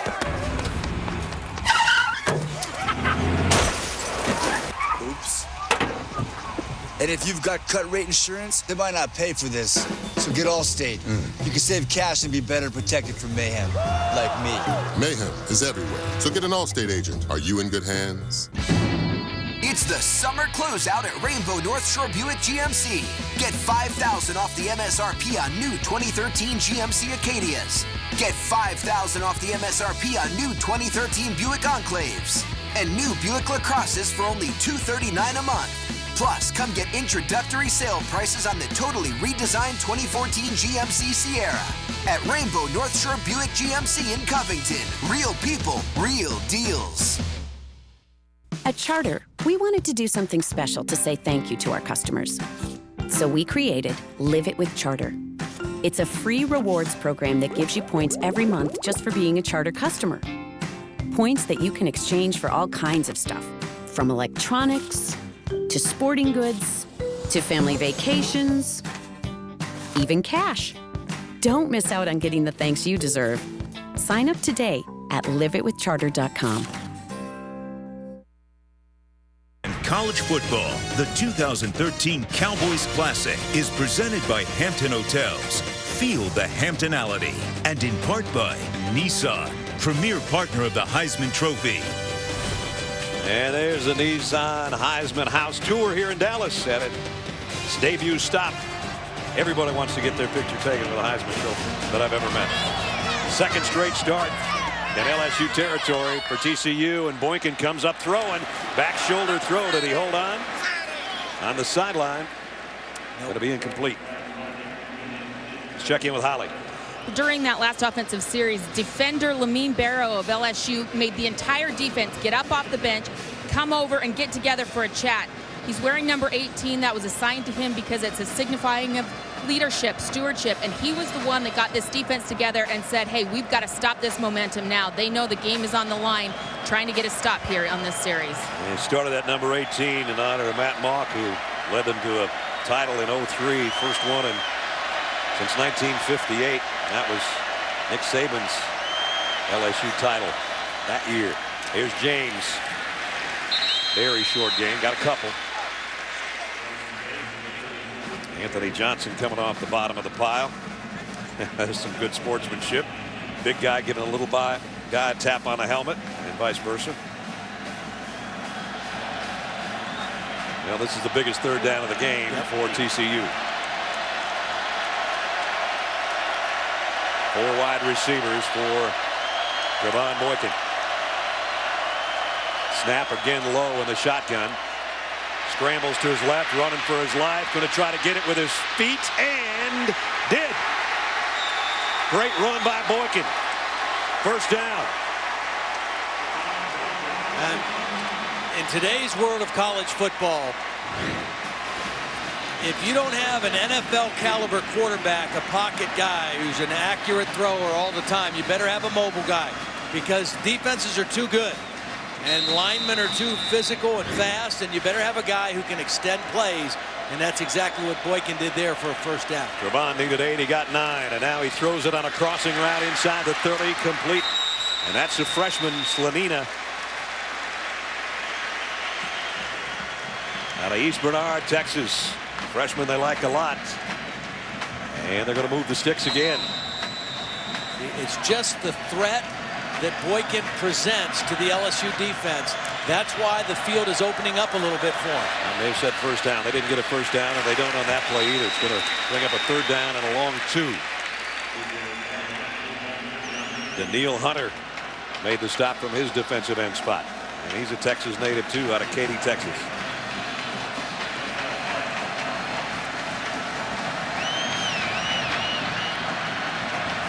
Got to wonder down here, Todd, if they're in 4-down territory. Third down along 2.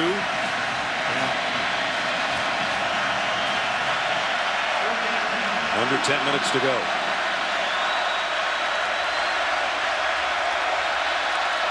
Fake the fly sweep, give it to Catalan straight up the middle, and he's got the first down. Tell you what, if TCU somehow wins this game and comes from behind, that guy is going to be the guy that did it for him. He's had a sensational night. Touchdown on the ground and one on a 100-yard kickoff return. From the 26, Boykin in trouble and lost the football. LSU's got it. No, it's squirted out again. Looked like they were all over it with Quentin Thomas. And it came out of the pile again, and I don't know who has it now. You know, I thought Quentin Thomas did the right thing by not trying to scoop it up and run with it, but he still wasn't able to safely recover it. A missed opportunity for LSU's defense there because the ball was out. They had the first shot at it, and Quentin Thomas couldn't get it. And to add to the problems, for an injured player. Roscoe is face down. He was scrambling for the loose ball as well. Boykin right here had it stripped in the backfield, and that was Roscoe who got a hand on it. And then Thomas tried to cover it. Roscoe tried to get back over there, and there you see at the bottom of the pile, Vaitai, I think, is the guy that finally ended up with it. It's going to go down as a loss of 13 yards, but more importantly, TCU gets to keep the football, and we will check on Roscoe when we come back in a minute. It's not about how you look. The new set of Firestones, it's about how you feel. Whatever you drive a Firestone. To protect the lives of millions, I will become what you fear most. I am the Splinter Cell. I will find you, and I will silence you. Tom Clancy's Splinter Cell Blacklist. Stalk, strike, silence. Rated mature.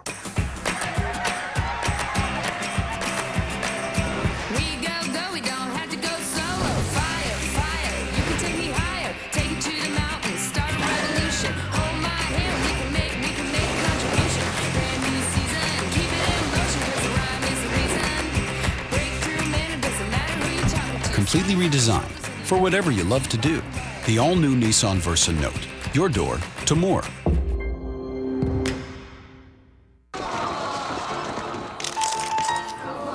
No, closer. 2007 call. It wants its camera phone back. How's this for a drama shot? Why aren't we getting closer? With the Nokia Lumia 1020, we got the best seats in the house. Meet the Nokia Lumia 1020. With 41 megapixels and reinvented zoom, nothing else comes close. Monday Night Football, Eagles, Redskins, and Texans, Chargers, September 9th on ESPN. Can I steal a little love?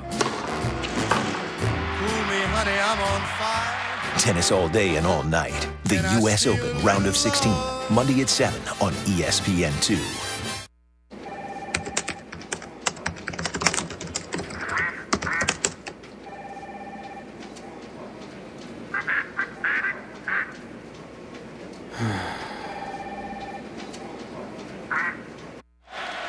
Roscoe poked in the eye on the bottom of that pile. Has come to the sideline. Meanwhile, a loss of 13 on the play, but more importantly, TCU kept the football, and they've got it at the 39-yard line.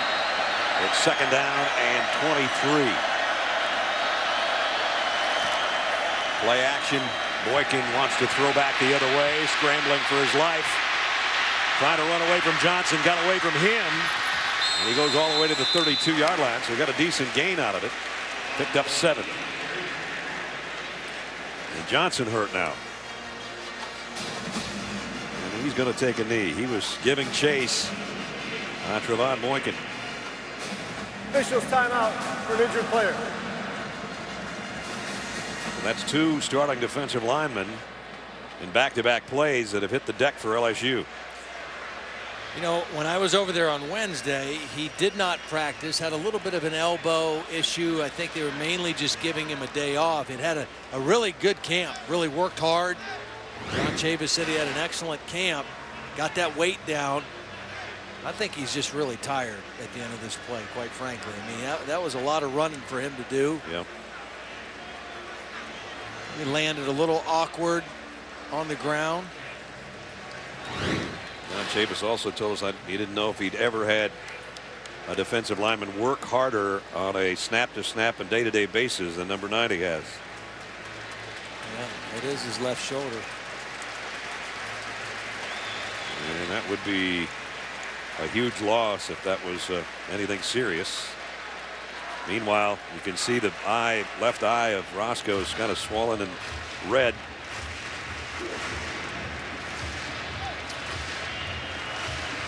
He'll probably be wearing one of those visor masks over his face mask next week. 3rd down and 17 with 8:39 and the clock rolling. Pahal's in at quarterback. They need a big throw.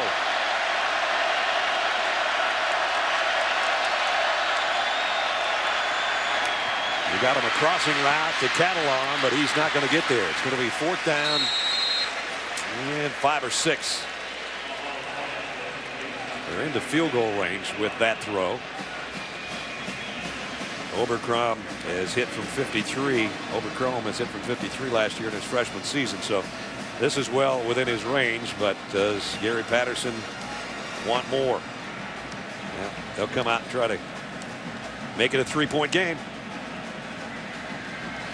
Jaden Oberkrom. So I think you make that decision if you feel like your defense has settled down and has really tightened up against LSU's offense. And I think that's what he feels right now. Let's make it a 3-point game. We don't need to be desperate. Oberkrom, kick on the way. High and deep and good. And the Arlington, Texas native on his home turf has made it a 3-point game. LSU now clinging to a 30-27 advantage.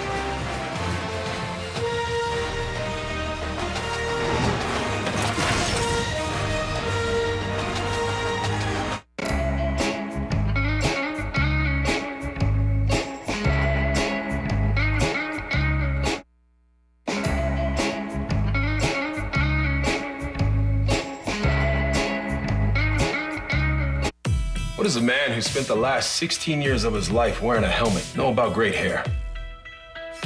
I think the answer to that question is clear. Clear Men with mint, ginseng, and tea tree feeds the scalp for great flake-free hair. Discover Card, how can I help you? Oh, you're real? You know I'm real. At Discover, we're always here to talk. Good. Because I don't have time for machines. Some companies just don't appreciate the power of conversation. You know I like you. I like you too. At Discover, we treat you like you'd treat you. Get the IT card and talk to a real person. Fighting constipation by eating healthier, drinking plenty of water, but still not getting relief? Try Dulcolax laxative tablets. Dulcolax is comfort-coated for gentle overnight relief. Dulcolax, predictable overnight relief you can count on. Can I take your order? Can I get a cheeseburger, please, and a... You said cheeseburger?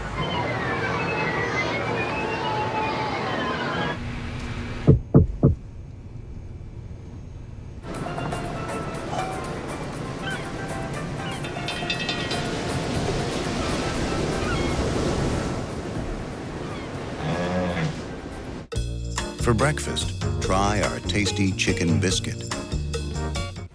Gosh, the more I see the GS4, the more I want one. Then you should get one. I just feel locked in. I mean, they have Smart Switch that transfers everything over for you. I don't know if I feel like learning how to use another phone. You had to learn how to use your phone at one point, didn't you? Yeah. And you don't think you can do that again? I see what you did there. You're out of matches in the bathroom. Thanks for having this over. Yeah. For a limited time, buy a Samsung Galaxy S4 and get a Galaxy Tab 2 or Note 8 for $199.99. ESPN2's got a special Labor Day weekend edition of Sunday Night Baseball for you tomorrow. The Mets and the Nationals face off in a division matchup. Sunday Night Baseball, Mets and the Nationals tomorrow, 8 o'clock Eastern on ESPN2. Well, Trevon Boykin started the game. 2 quarterbacks started the game. He's done well in this second half to help his team back to within 3 at 30-27. But LSU has helped the cause too on their last couple of possessions. A fumble and then a very bad punt. That's led to 10 unanswered TCU points. Odell Beckham Jr. on the kick return. Odell Beckham in a foot race. He's not going to win it, but he's all the way to the 27-yard line.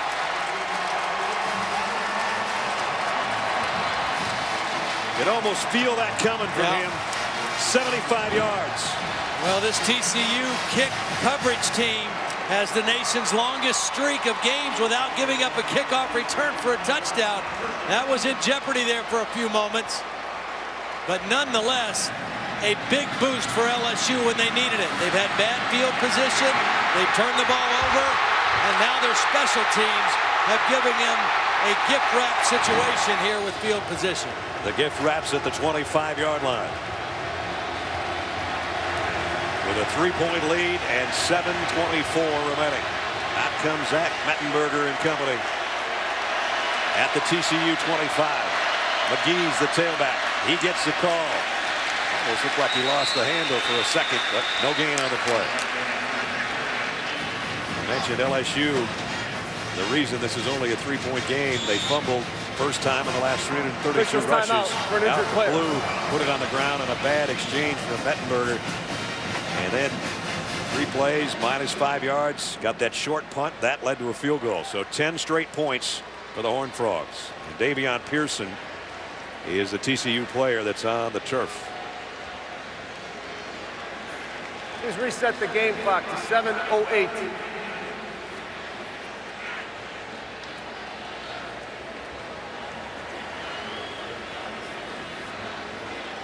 In a hard-hitting night down there in the trenches on both sides. As LSU on the last series had 2 of their starters go down, and Davion Pearson, sophomore out of Oklahoma City, is still down at the 24-yard line, and his head coach is going to come out to have a look.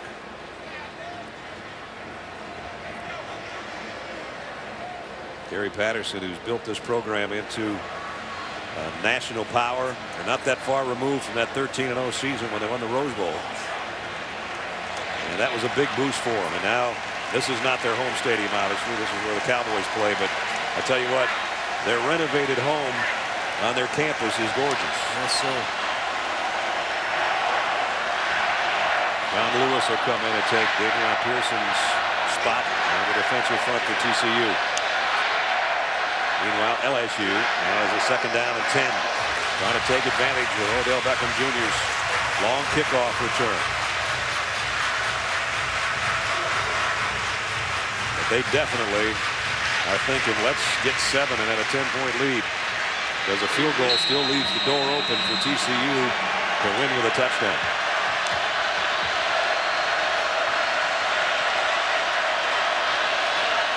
Mettenberger in the shotgun.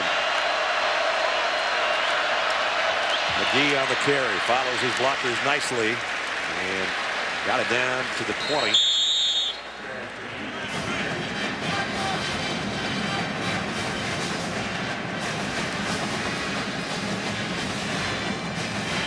TCU is picked preseason 3rd in the Big 12.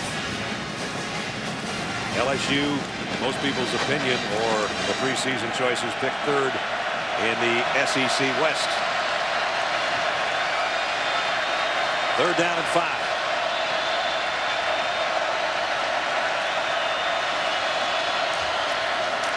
Mettenberger. Landry makes a great catch in traffic. Touchdown.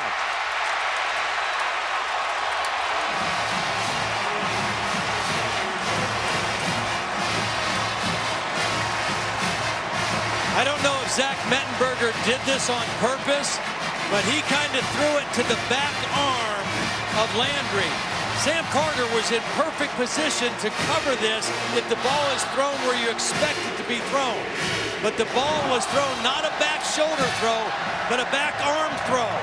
And because of that, Landry was able to catch it with his right hand and then get into the end zone. So they were looking for 7, and they get 7. Extra point is good. The lead goes to 10. 6:09 remaining. Time for tonight's Good Hands play, brought to you by Allstate. This is a strong receiver in Jarvis Landry who has extremely strong hands. He's got a guy draped over his body. He's able to keep his concentration on the ball and not only make the catch, but turn it into a touchdown. He's got strong hands and strong fortitude. I'm not quite sure where he caught that, but he pulled it in. He's got 8 receptions tonight for 109 yards and now a touchdown. 4 have come on 3rd down. All 4 converted into first downs, and in that case, converted into a touchdown. Boy, big play. 2 big plays there. Landry's catch, and of course, the other side, Odell Beckham Jr.'s kick return. And those 2 guys sit side by side, trying to cool off a little bit on the LSU bench, but they've just given their team a huge boost with 6:09 remaining. Now can Catalan get his hands on one? Well, I think I'd kick this on the ground. I'd quit kicking to that guy. Or kick it out of the end zone. That's a deeper kick. It goes to James, and he will have to take a knee. Don't forget, Monday night, Dick's Sporting Goods kickoff weekend will continue. ACC debut of the Pitt Panthers taking on Seminoles of Florida State, ranked 11th in the country. That is Monday night at 8 Eastern on ESPN and also live on Watch ESPN. Anthony Johnson and Jamaria Roscoe are both back on the front wall for LSU. They know they're in a dogfight here, although the lead is now 10.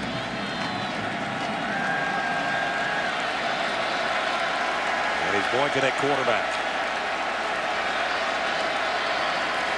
Again, the snap from center was low, but he delivers, completes about an 8-yard gain to Josh Dotson. So you're thinking right now, if you're TCU with the football with 6 minutes left in the ball game, just under 6, you got to score twice. And so you may only get 2 possessions, this one and 1 more. So if you get a field goal on this one, that's okay. You don't have to get a touchdown on this one, but you better make sure you get yourself in scoring position, because if you do get it back again, you may not have very much time. They're down to 2 timeouts as well. Boykin going to go deep. He's got a man out there and broken up the very last moment. It looked like it was going to be a relatively easy catch for Slanina, who was open, but that opening closed in a hurry for that LSU secondary. Well, I think Mikey Eugene maybe got a tip on it, and because the ball hung a little bit long after the deflection, that enabled Craig Lawson to come over and jar it loose from Slanina. Good help by the safety, helping out his underneath corner. Now 3 receivers to Boykin's right. A 3rd down and 2. They need the first down just to get the drive continued here at 5.5 minutes remaining. And in and out of the hands of Brandon Carter. Now it's 4th and 2. Boykin very slow getting up after that play. It's back-to-back plays by Mikey Eugene, pretty strong.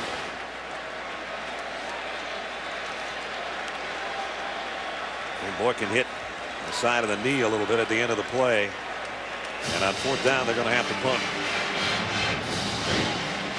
So they didn't get the first down. They weren't able to keep the drive alive, trailing by 10 now. And that's, as Todd said, how many more times are you going to touch it? You might not get it again. Ethan Perry to kick. And Odell Beckham, the guy that did the damage on the kick return. We'll watch this one bounce and let it go as it drops down at the 22, maybe the 23-yard line. You know, a lot of people coming in, partner, said TCU, you and I agreed with this, and so did Holly. We're a good enough team to stay with LSU this entire ball game. And up until a couple of minutes ago, they were within 3 points. And that long kick return on the touchdown kind of turned it. And now LSU, if they can play LSU football, can kind of grind this last 5 minutes out. Well, and that's what they have to do right now. They don't need to score again. You know, with TCU not scoring on that possession, now they want to work clock. They need to get a couple first downs and use as much clock as they can. That's what their thinking is right now at this point in the ball game. They've got the big hosses in there right now. Everybody in tight as they'll run the football straight up the middle. Getting across the 25, close to the 26 was McGee, who's had a nice night. Yeah. Well, you consider McGee, the night he's had. Kenny Hilliard hasn't played all that much. Alfred Blue had a good game except the fumble, and Jeremy Hill didn't play. Right. Yeah, and it's obvious that McGee is the guy that they feel most comfortable with right now because this is crunch time, and he's been out there the last couple possessions. LSU's rushed for 178 yards against a defense that was first in the Big 12 last year, allowing only 105 a game. Of course, 52 of that was McGee on the touchdown run. Here he comes on a little counter. And again, they're just chewing up clock. TCU with 2 timeouts remaining. We're down to 4:25. If they could pick up this 3rd down, the Tigers, they would be in excellent shape. We'll expect a lot of movement by this TCU defense. They'll show one thing at the snap of the ball. You'll see guys moving and angling towards the football, trying to pinch in there and get something behind the backfield. The 3rd and 5 with under 4 to go now. And Alfred Blue in the tailback spot. We'll let Mettenberger throw one. Sideline, back shoulder, beauty to Beckham. First down. They brought Blue in because he's the older guy and better at pass protection. But this is undefendable. I mean, this is perfect position and coverage by Kevin White. But if a quarterback throws it there, you can't make a play on it. I mean, that's the offense wins when you throw it like that. That's having confidence in your arm. That was perfect. To the 46-yard line. And now Mettenberger is over 250 throwing the football. And see, they'll stay in the huddle as long as they can right now. The play clock is just now going to 10 seconds. You want to milk the clock. You don't want to lose your momentum. You don't want to lose your aggressiveness. They're going to have to call timeout now. There's confusion. Charge timeout, LSU. Again, remember, Cam Cameron, this is his first game as the offensive coordinator. He's up in the press box. He's communicating with Frankie Wilson, the running backs coach, and then they're signaling plays into Zach Mettenberger. So that the mechanics of that obviously is something they're going to have to work on and get better as the season goes on because they've had too many snafus with that here in this first ball game. The clock stopped with a timeout with 3:12 remaining. LSU wanted to get over this hurdle in the Cowboys Classic before meeting UAB and Kent State. And then the SEC schedule starts with Auburn. Big game at Georgia on the 28th. Georgia may or may not be 5th ranked at that time. They're going to fall, but could regroup if they could beat South Carolina next week. And then another road game at Mississippi State. And you see the rest of the roll. And down at the end, Alabama, Texas A&M, and Arkansas.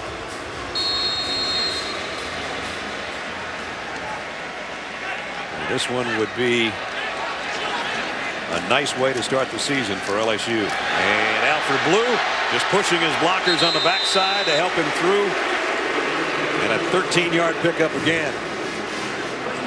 And so Blue and McGee are both in that 85 to 90 degree, 85 to 90 yard night. It'd be nice if it was 90 degrees outside. It's still about 100 out there. And the clock winds its way down to 2:50. Zach Mettenberger taking his time, saying, okay, guys, just stay here until we absolutely have to get up there and snap it. So you want the timing of leaving the huddle, going to the line of scrimmage, snapping the ball, and running the play to be the same. So you just stay in the huddle a little bit longer if you want that play clock to go down, but keep that part of the timing as consistent as possible. Again, Blue, who fumbled earlier in the ball game, holding on to this one, spins his way down inside the 30.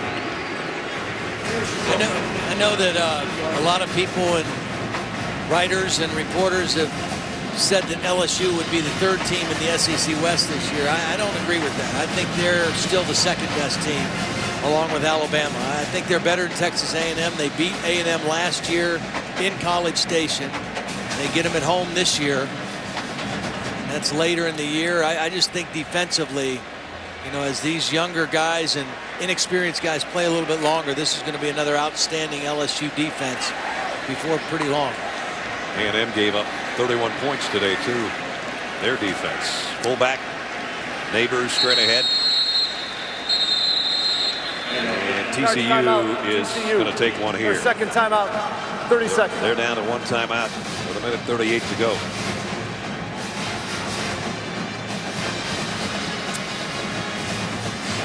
We mentioned Georgia losing to Clemson tonight. Get another tough one next week, but they will be between the hedges as they'll take on South Carolina. South Carolina winner over North Carolina on Thursday night as our Dick's Sporting Goods kickoff weekend started on Thursday night. And Jadeveon Clowney and company, Aaron Murray. Jadeveon Clowney said at SEC Media Days, Aaron Murray, I can see the fear in his eyes when he plays us. Aaron Murray says, I'm not really scared of him. I just haven't had great games. And Mark Richt said, you know what? I think there's a lot of people who are probably scared to play against Jadeveon Clowney. He didn't have the greatest night against North Carolina the other night, but that'll be the matchup. And South Carolina won't have lost any in their ranking area, but Georgia will after losing to Clemson today. Game day will have Notre Dame and Michigan, both winners today. Those are the two night games for you on ABC and ESPN next week. Actually, our games in the afternoon at 4:30. And pulling his head down and plowing his way for another first down is Terrence McGee. So McGee 95 yards on 13 carries tonight and 2 touchdowns, 1 short range and 1 from 52 out. TCU's only got 1 timeout, 1 more way to stop this. Well, I think the best thing that Zach Mettenberger did tonight was passing on 3rd down. He was 8 of 14 throwing on 3rd down, and all 8 completions went for first down. In total 3rd down conversions, 13 out of 19. Pretty impressive. Well, the question will be, when does Les Miles decide that he brings Jeremy Hill back? But the good news for him is that his number 3 guy, Terrence McGee, showed that he can carry the rock for him when they need him as well. And Gary Patterson apparently is going to let that last timeout go by the boards. And we were down to 30 seconds. He walked out on the field as if he was going to take it and then backpedaled. He's still a couple yards out of the field. Standing at the 30-yard line. Tough start for them when they got to within 3 points, but LSU able, and we said, Todd, you know, if they can chew up the last 5 minutes of clock, they don't have to score again. Right. How about the last 5:15 and taking the last knee and winning the first game? Good football game. 2 good teams that you'll hear from as the season goes along. But in this case, the SEC takes care of business over the Big 12 in the Cowboys Classic here in Arlington. LSU has had good success in this facility, and they do again tonight. Final score, 37-27, number 12 over number 20. That's going to wrap it up for us. We'll see you next week between the hedges. This has been a presentation of ESPN, the worldwide leader in sports. For Todd and Holly, Brad Nessler from Arlington. Good night, everybody.